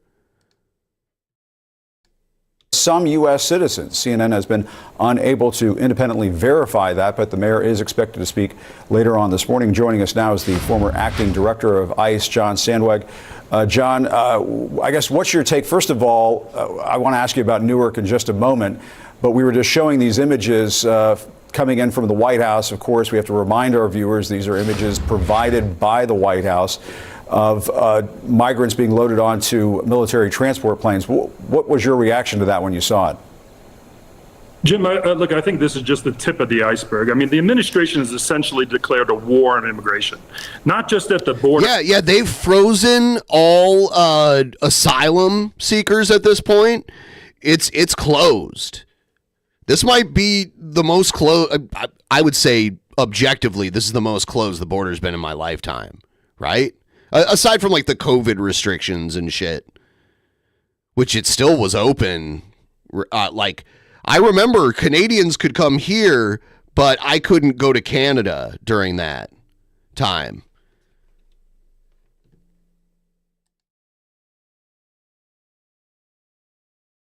But also in the interior. We'll see what happens. We'll see how places are understaffed or whatever. We'll see the effects of this if it's cutting into the workforce.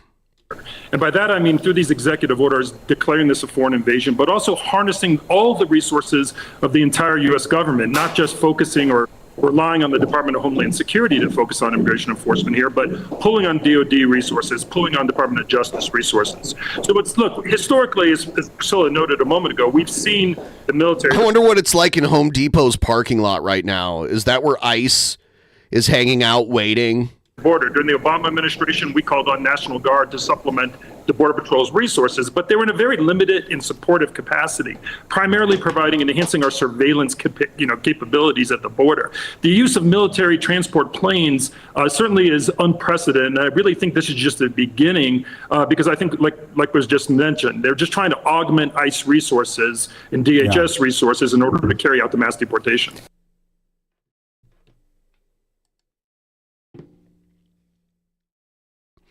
All right,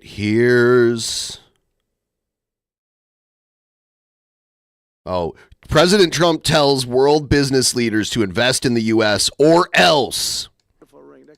This morning, President Trump threatening blanket tariffs on products not made in the U.S. If you don't make your product in America, which is your prerogative, then very simply you will have to pay a tariff. Trump speaking remotely to business leaders from around the world, gathering at the World Economic Forum in Davos, Switzerland. My message to every business in the world is very simple. Come make your product in America, and we will give you among the lowest taxes of any nation on earth. Trump is threatening tariffs on America's top trading partners, Mexico and Canada. We're thinking in terms of 25% on Mexico and Canada because they're allowing vast numbers of people. Canada's a very bad abuser also. Vast numbers. Canada is not an abuser of letting people into the U.S. The U.S. protects its own border. They decide who they let in. And so I don't even understand what he's talking about. Does anyone understand? Numbers of people to come in and fentanyl to come in. Fentanyl. Canadian Prime Minister Justin Trudeau says if Trump imposes tariffs on Canada, two things will happen. One, Canada will have a strong, robust response, because we don't want this, but we will respond if necessary. And two, prices for American consumers on just about everything will go up. The premier of oil-rich Alberta, Canada warning Americans in some states could pay $1 per gallon more for gas if Trump puts tariffs on Canadian oil. Trump also demanding the Federal Reserve drop interest rates immediately. And likewise, they should be dropping all over the world. One financial expert with a warning. I think there's going to be a disconnect between what the president wants, which obviously is lower rates. He thinks that's going to grow the economy. And the flip side of that, if they lower rates too aggressively, inflation's going to come back really aggressively. Oh, my God. If there's more crazy ass inflation, it's just going to be ridiculous. Trump can not just demand interest rates to drop and it happens. It's up to the Federal Reserve to determine when. Oh, Trump's going to go after the Federal Reserve if they don't drop interest rates. And lower rates. Perry Russum, ABC News, Washington.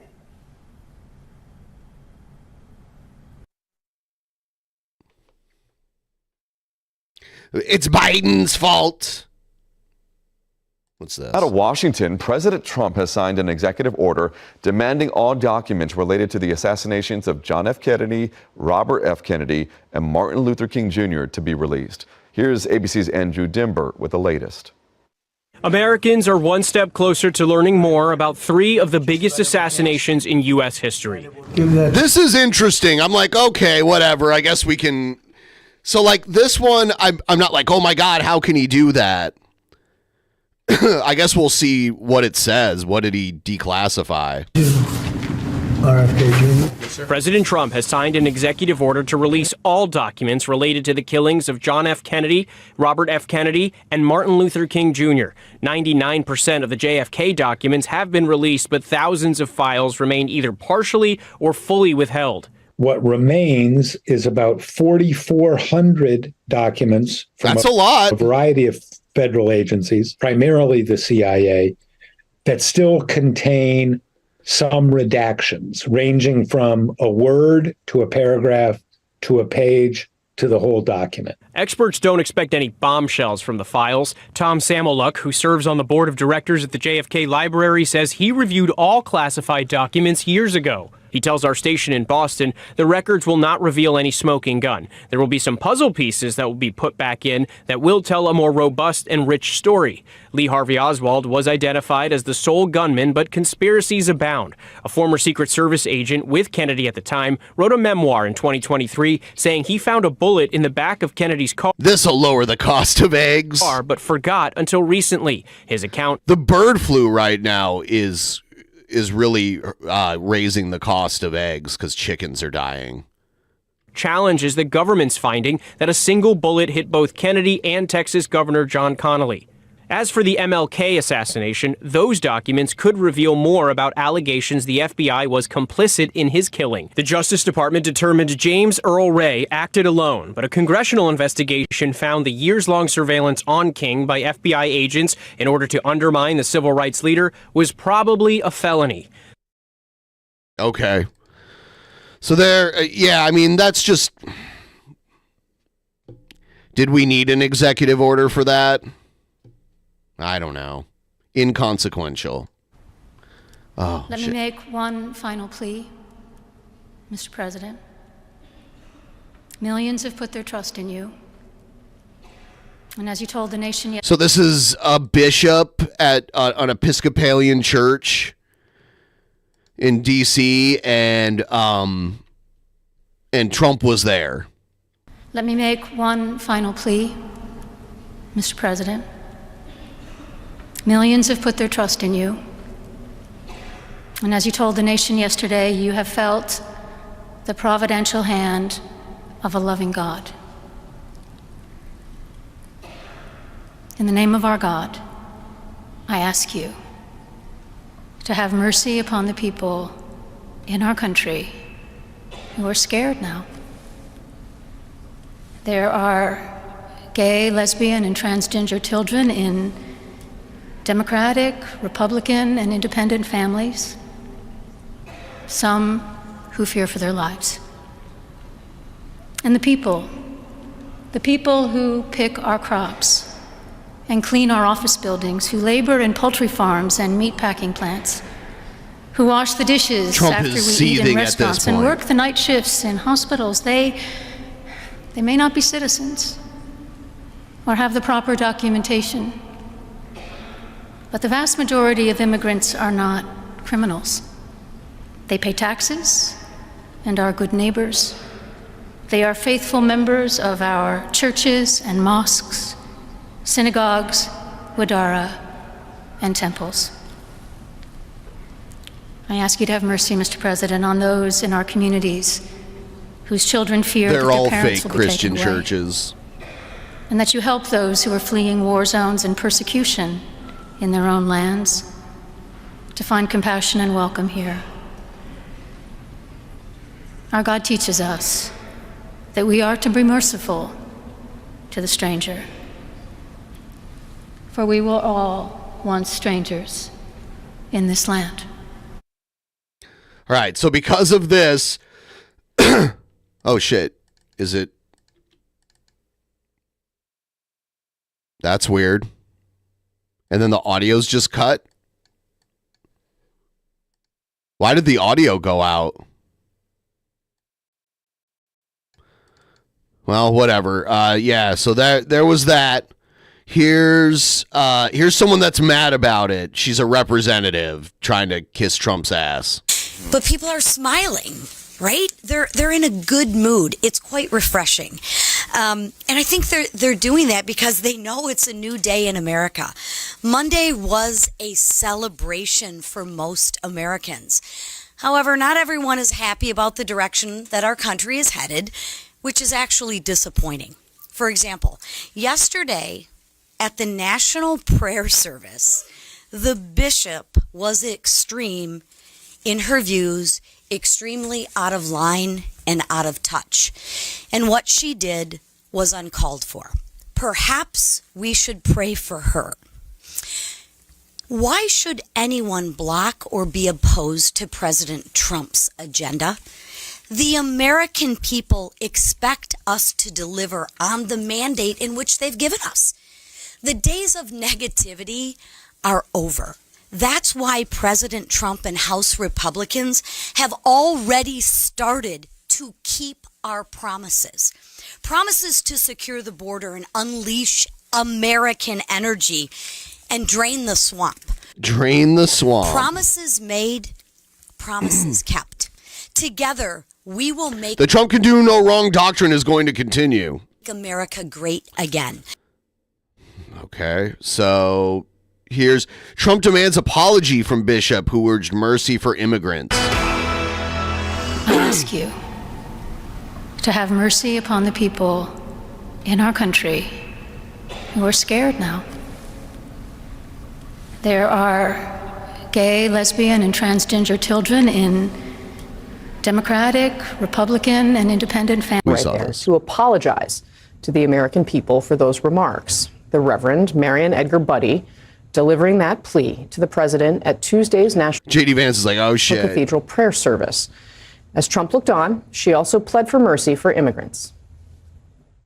The vast communities whose children fear that their parents will be taken away. Here it is. After the service, Trump voiced his displeasure with her.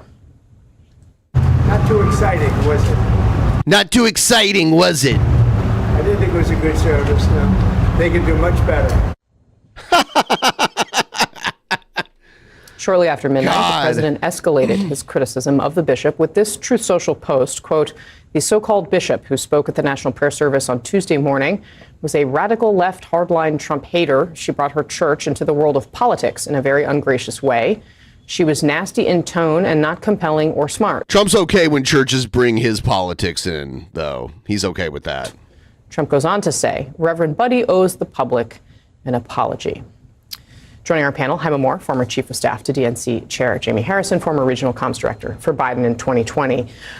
Stephen Collinson, the big picture here, this Reverend, the Bishop Buddy, using the pulpit to make this plea for mercy, and of course, Trump's response. What does it all say to you? Well, Trump has been feted by internet billionaires, foreign leaders, his entire party for like 2 days during this whole inaugural ceremonies. That was the first time that he's seen any kind of dissent at all. I think it's a reminder that there is opposition and fear to what I don't think it was a good service. Trump Bad preaches, service. Which we haven't seen. All right. Views about. Yeah, I don't want to hear about what these people think. Here's Trump reveals inspirational message. Biden left in the Oval Office. So you're talking about the letter from President Biden. Can you give us some sense, broadly speaking? Yeah, he wrote me a nice letter. I mean, I did open it last night. And I didn't know. Peter said, could you get the letter? I said, wait a minute, let's see the letter. It's sort of a tradition. You put it in the drawer, especially of the beautiful Resolute desk, right? And I opened it, and there it was. It said to number 47. And it was a very nice letter. I mean, I could show it because I think it was a nice letter. Maybe I will. I think What did you say in terms of just basically it was a little bit of an inspirational type letter. You know, enjoy it, do a good job. Important, very important. How important the job is. But I think it was a nice letter. I think I should let people see it because it was a positive for him in writing it. I appreciated the letter. There are multiple desks that presidents get to choose from. The Resolute desk was used by Kennedy, Carter, Reagan, Clinton, George W. Bush, Obama, Trump, and Biden.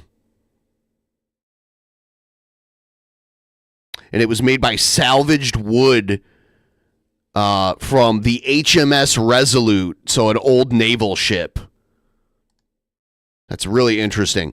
They completely redecorate and like upholster the Oval Office when a new president comes in. They choose everything. The desk, the carpet, what's on the walls. I think they can even have the wallpaper changed in like the floor tiling and the curtains and everything. You're talking about the letter from President Biden. Can you give us some sense, broadly speaking? Yeah, he wrote me a nice letter. I mean, I did open it last night. And I didn't know. Peter said, "Did you get the letter?" I said, "Wait a minute, let's see the letter." It's sort of a tradition. You put it in the drawer, especially of the beautiful Resolute desk, right? And I opened the drawer, and there it was. It said to number 47. And it was a very nice letter. I mean, I could show it because I think it was a nice letter. Maybe I will. I think What did you say in terms of just basically it was a little bit of an inspirational type letter. You know, enjoy it, do a good job. Important, very important. Looks like the Resolute desk is like the popular desk of presidents in recent history. It's very interesting.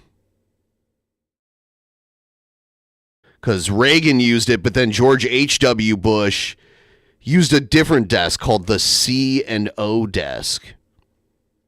I've never looked into this before. It's very interesting. Important how important the job is, but I think it was a nice letter. I think I should let people see it because it was a positive for him in writing it. I appreciated the letter. There's the Hoover desk, which is at the Franklin Roosevelt Presidential Museum.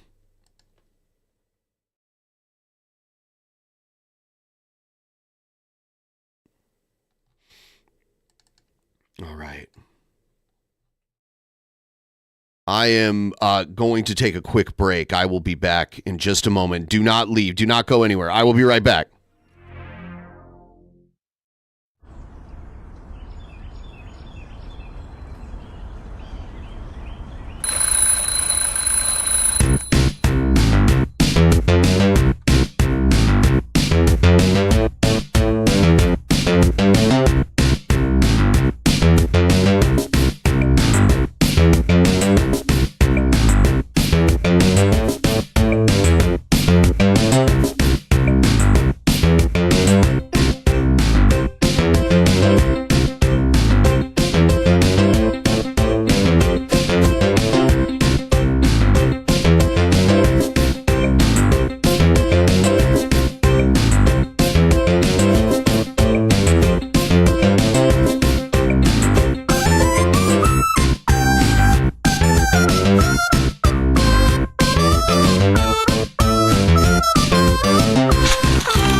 Thanks for waiting.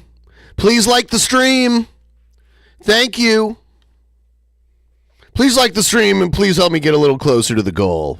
Use the link pinned in the chat. Hannibal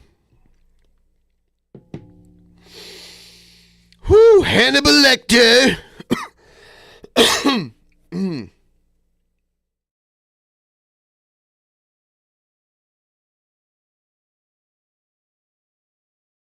Hear what Bolton thinks of Trump pulling his Secret Service detail. Also in our politics lead, President Trump has taken one of his first steps in seeking revenge against those he considers political opponents. Today, President Trump terminated the Secret Service detail for his own former National Security Advisor, John Bolton. It's John Twain. Who is facing death threats from Iran. And in fact, there was an arrest. Mark Twain's brother. Of someone plotting against him a couple years ago. Last night, Trump also signed an executive order revoking Ambassador Bolton's security clearance, along with the clearances of 51 other former intelligence officials, including former CIA directors, secretaries of defense, directors of national intelligence, and so on. All of them signed a 2020 letter saying that emails from a laptop belonging to Hunter Biden carried, quote, all the classic earmarks of a Russian information operation, unquote, even though that laptop did ultimately prove legitimate. Joining us now is former National Security Advisor during Trump's first term, former U.S. Ambassador to the United Nations, John Bolton. Mr. Ambassador, what's your reaction to Trump revoking your security detail, ending your Secret Service detail?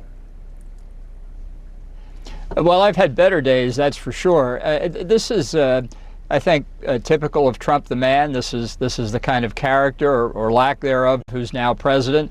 You know, when President Biden, recognizing the threat against me and several other current and former U.S. government officials, authorized the Secret Service to restore protection, which I had when I was National Security Advisor. So I guess it is Secret Service, so I was incorrect about that. I'm sure he probably wasn't the happiest man in the world because of the criticisms that I've made of him on his foreign policy. But he did it because it's simply not permissible to allow a rogue state like the terrorists in Iran to threaten Americans, whether they're in government or not, simply for expressing opinions or, in the case of the government employees, doing their job. Trump has decided to reverse it. It's obviously within his power to do it. But I think this is a matter that people should take. Does Trump hope John Bolton gets assassinated is the question. Seriously? And let him contemplate who made the right decision here, President Biden or President Trump. Well, let me ask you what ultimately you think it means, because your life is at risk. There has actually been an arrest made of an Iranian national who was part of a plot against you. Is he ultimately saying, I hope you die? I mean, how do you interpret this? Well, I think it's certainly a downer for expressing your opposition to Donald Trump, as I say. Now, I'm not going to make sure measures are in place to provide protection, but I think the signal is clear. I don't know what's happening to the others who also have protection. I'm the only one, I think, at the moment who had Secret Service protection because I worked in the White House. Others worked at the State Department, the Defense Department, elsewhere, have protection from those departments. But it's this should not be a partisan matter. It should not be a matter of differing opinions on policy or personalities. This, to me, is an act of war against the United States by the government of Iran in threatening current and former American officials. He's still a war hawk, though. For doing their jobs. When it comes to your security clearance, Trump's executive order said this about your book, The Room Where It Happened. It says, quote, the memoirs Bolton, treatment of sensitive information undermined the ability of future presidents to request and obtain candid advice on matters of national security from their staff. Publication also created a grave risk that classified material was publicly exposed, unquote. What's your response to that? Well, to remind everybody that the book went through a 4-month-long pre-publication review to make sure there was no classified information in the book. That's been explained in court documents and I think fully justifies the decision to go ahead and publish. And I've not heard a single statement in the nearly 5 years now since the book was published of any classified information in the book. Donald Trump didn't like the book because it was critical of him and it came out in June of 2020. That is an assault on free speech pure and simple. As to the security clearance, I frankly don't think I have a security clearance anymore, so it will make no practical difference whatever. I do want to ask you about something that Donald Trump just said. He was asked about his sweeping pardons of the January 6 criminals. He's pardoned 1,500 people, including those who violently attacked police. Now, specifically, he was asked about how he commuted the sentences of the Proud Boys who were convicted or charged with seditious conspiracy. Here's what President Trump said just moments ago. Take a listen. Given a pardon, I thought their sentences were ridiculous and excessive. One of the guys took down a flag that was an anti-American flag, and he was given years in jail. I don't know the exact number, but he was given many years in jail. I thought it was very excessive. And at least the cases that we looked at, these were people that actually love our country, so we thought a pardon would be. They actually love he means they love him. To Trump, it's like the country and him are like synonymous with each other. He is the country. Well, I wouldn't have pardoned any of them. It's just ridiculous to say that these people didn't realize that they shouldn't have been in the Capitol on January the 6th. That they had no purpose there. They had no excuse to be there, and maybe some of them just walk through and wonder at never having been in the Capitol before, but they should have known better. They're adults. The ones who actually committed the violence, frankly, I'd put them in jail for as long as the sentencing guidelines permit, and I absolutely would not have pardoned them. This is a signal that if you're supporting Donald Trump, commutations and pardons await you, and if you don't support Donald Trump, something else awaits you. He's 100% right there. That's how it is now. If you break the law on behalf of Trump, you're A-OK, at least for now. Absolutely a strong signal from the White House. Former Ambassador John Bolton, thanks so much. Really appreciate your time. Stay safe. Stay safe. Sorry about your luck.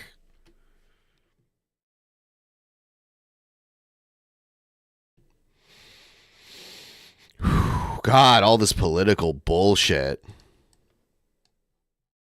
Time to switch it up, right? Let me see. I'm going to let you, the people, vote.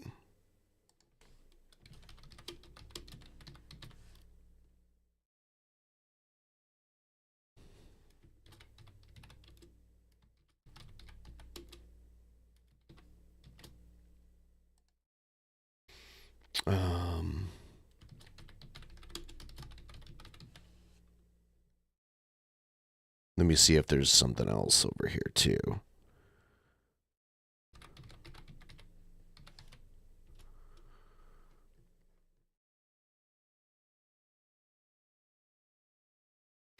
Shit, man.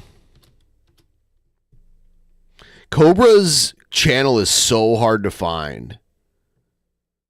Oh, here we go.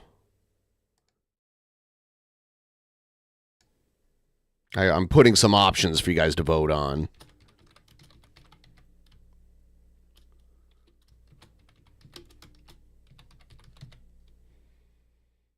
Here it comes. Vote. Everyone get your votes in.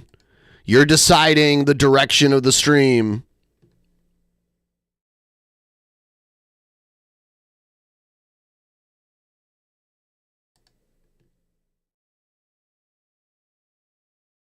You get to choose. Shamu Shani?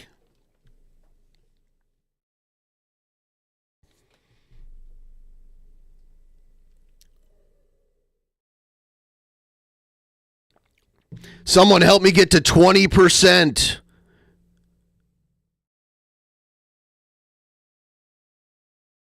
Yes, please choose your own adventure.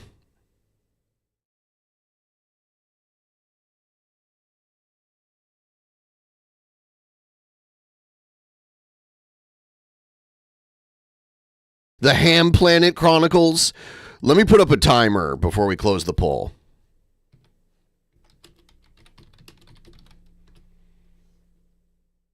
Here it comes. There we go. You have until this timer runs out.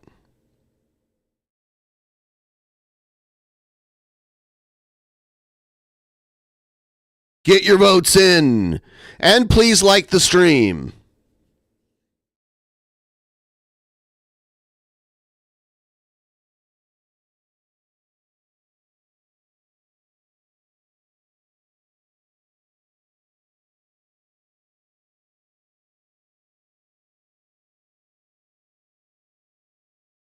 Ham Planet, Michigan. There is a Hell, Michigan. You're talking about Hamtramck, right? Ham Planet.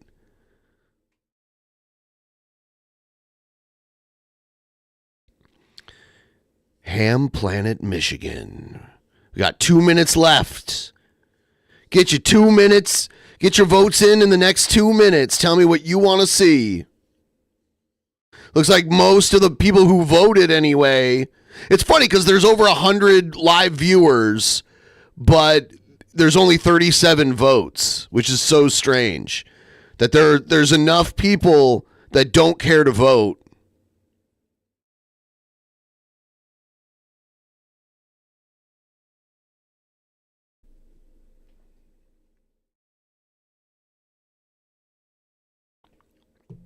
Yes. They're voting no confidence in any of these.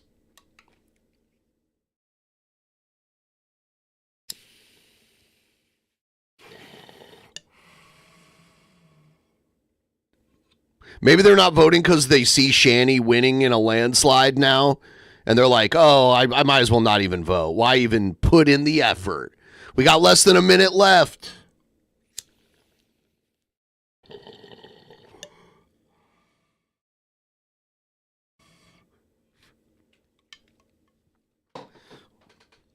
White guys fought in my face matters.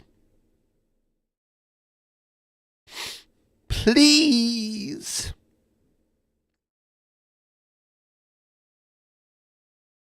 Got 30 seconds left.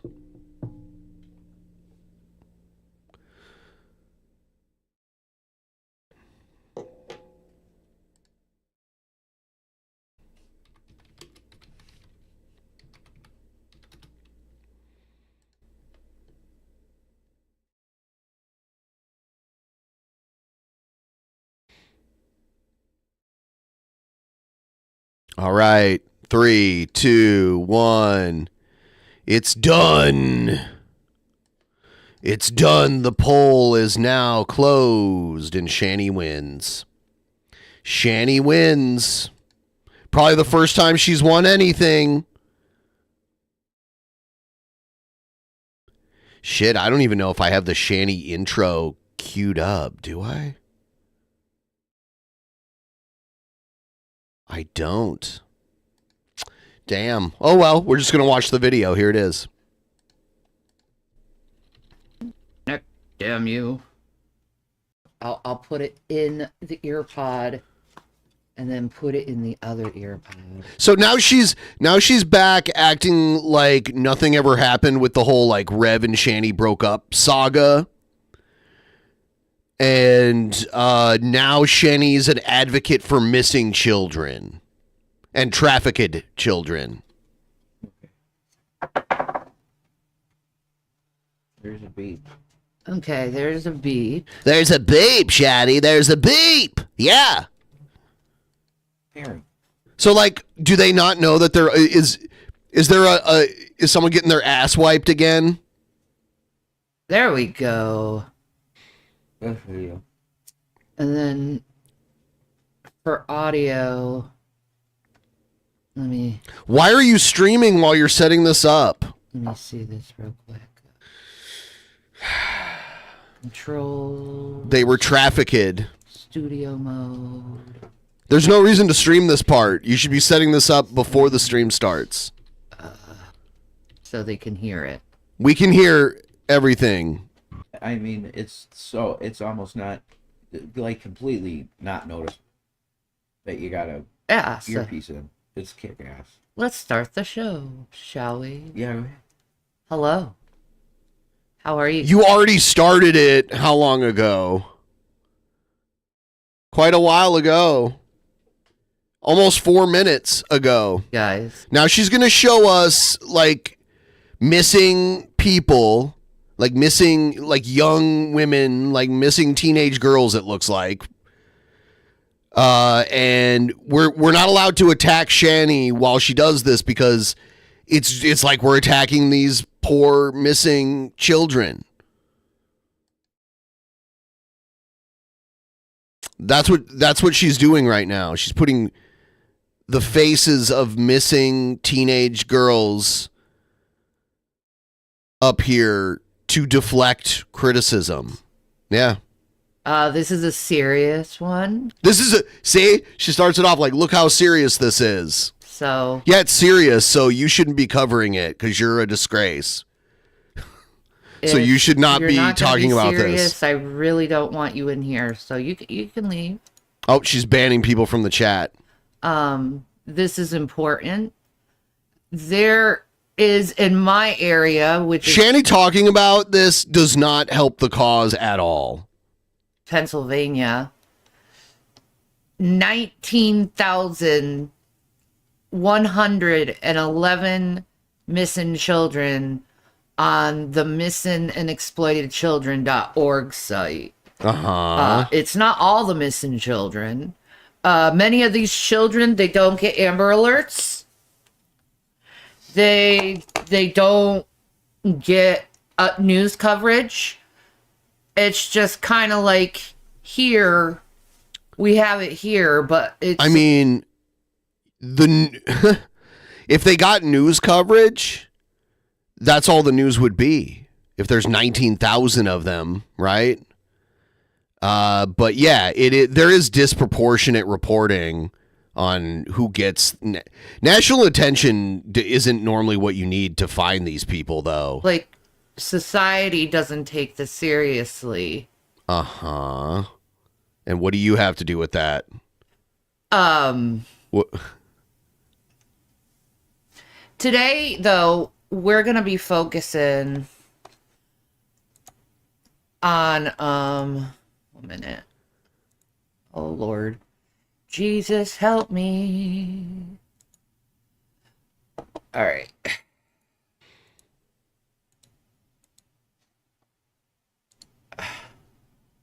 More tech issues. That's not it. Where the fuck is it? There we go. All right. So we're going to focus on a missing child today. Why? Riley Noski. She's 17. She's been missing since January 14th of 2025. You're not going to help us find her. She's from Philadelphia, PA. If you see here, a lot of the missing children are from Philadelphia.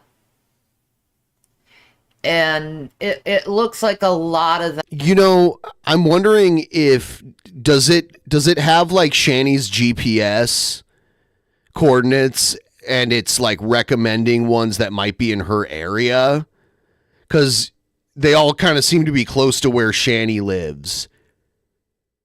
So yeah, of course she's going to look at the website and it's going to be like, oh damn, look how many of them are from Philadelphia. She lives near Philadelphia, so she's getting the missing children from Philadelphia and surrounding areas. Are colored children. Hold on, they're what now? What did she call them? Missing children are from Philadelphia. And it looks like a lot of them are colored children.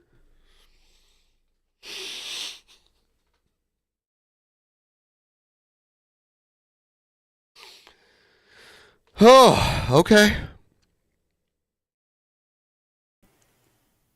Because the elites, when they traffic children, the elites are doing it. Like them African American.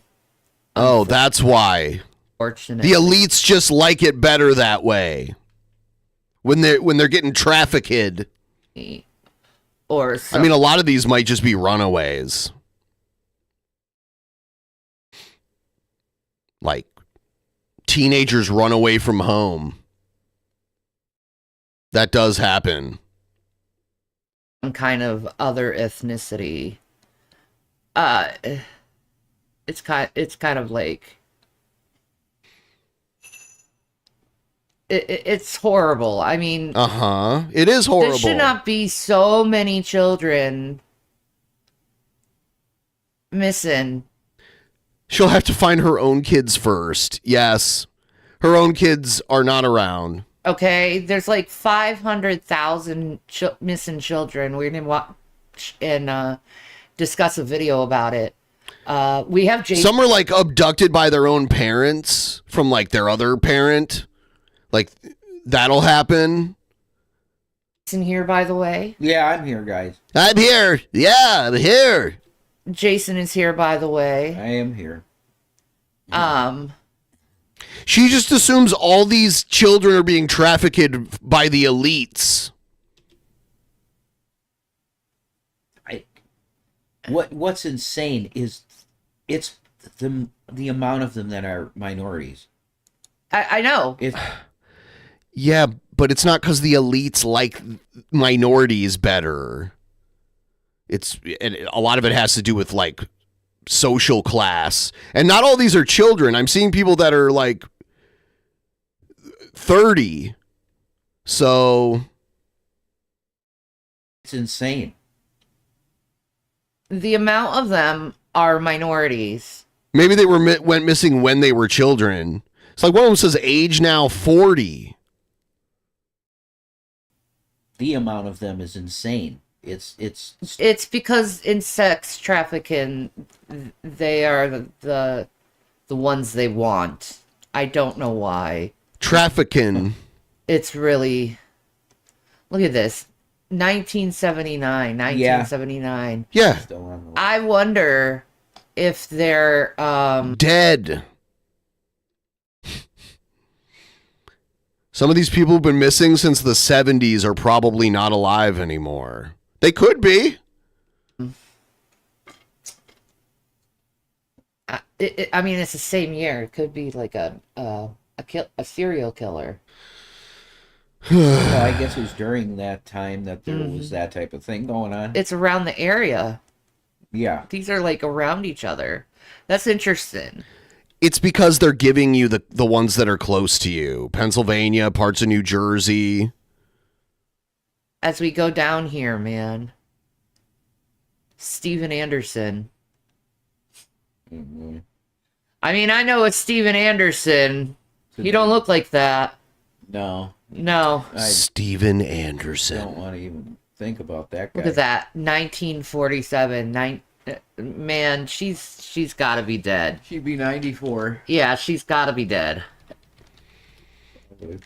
Pastor Steven Anderson. Like, this is only from my area. You know, you can go here. Yeah, oh, she figured it out. And you can find children all over. Mm-hmm. Okay. Wow. The world, actually. It's global? It's global. Wow. So. That's a great website. Imagine spending your spare time on this website. It is. But a lot of people don't go here. They don't know about it. Oh, yeah. The 24-hour hotline, 1-800. Yeah, I'm going to spend all day memorizing faces of missing children and then drive around all day looking for people who look like them. I don't know what you want me to do. I'm not a member of law enforcement. 843-5678. If you notice any of these children, please make a call. Missingkids.org. Yeah. That's what the website is. I can only imagine when Shani came up with this idea. She's like, I'm going to start talking about missing children that get trafficked. Missingkids.org. Yeah. You know? That's definitely a worthy cause to donate to, I'd say. Without a doubt. Because this is not something that's paid attention to enough at all. That's true. It's an issue that's getting free. I like how they pretend that like paying attention to something will fix something. Just simply paying attention to it. These kids go missing, and nobody cares except a select few. No, instead they'd rather make. Yeah, the irony is that their kids got taken away from them, so their kids are missing from their lives anyway. Jokes. Oh, here's the Philadelphia phone number for anyone. Okay, It's 215-418-0265. You know, like, this girl needs to be found. It's January 14th since she's been missing, so it's been like 10 days. So many of them are just like... She was getting out of breath. 17. Yeah, it makes you wonder if they're just runaways. That's what I just said. Yeah. A lot of times they are. It's like, you really, like, if you are a runaway and you see this, Riley... She's not watching you. She's not watching you.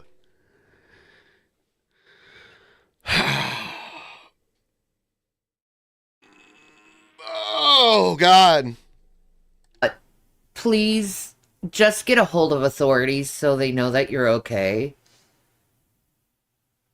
Because I don't want anything to happen to you. You know? I don't want you trafficked, but she may be. A lot of kids get trafficked. Trafficked. I don't want her trafficked. And you know, usually they're drugged. You know, they're in a daze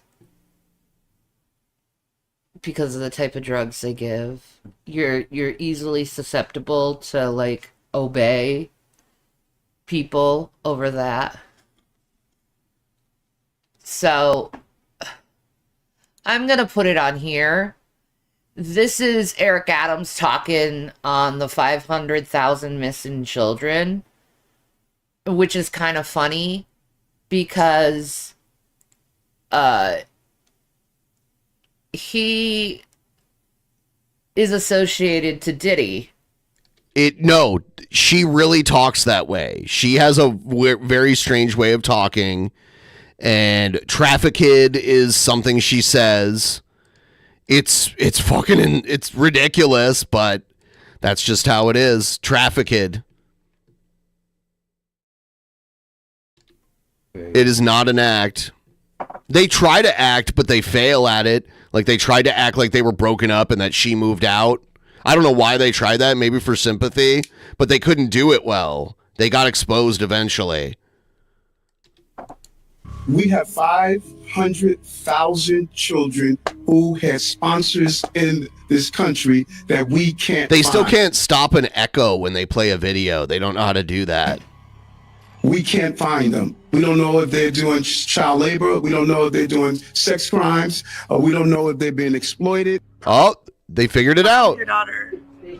As of now, she's been missing. She did figure it out. I'll give her credit, but she should have figured it out before the stream started. About 4 months. 4 months. Yeah, the U.S. Marshals, the FBI, a little bit of everybody looking for her. So, you know, she was 500,000. You don't know. We're gonna get it. These things. I truly believe her story. Her emotions are real.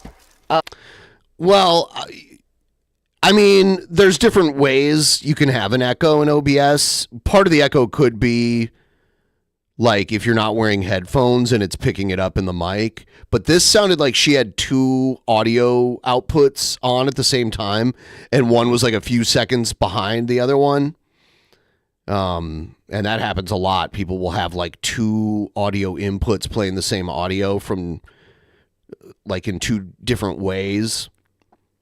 And one will be like a slightly behind the other one in like latency.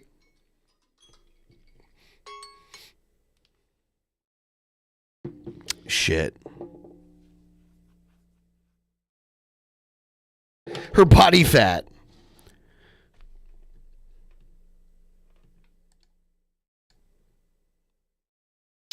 Yeah, so I think we're just, I mean, like, this is a 2-hour stream where she just is like, trafficking bad, trafficking, people are getting trafficked so bad, and she doesn't even know the details of this person here. It's weird. It's like she's exploiting the fact that she's missing to, like, deflect criticism on the internet. She's actually exploiting them. It's weird.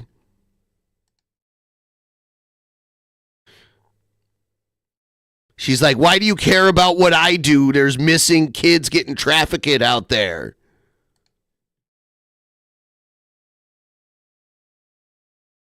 Yeah. So I'm going to wrap up this stream. I am streaming again later. So I'll see you guys then. Have a good afternoon.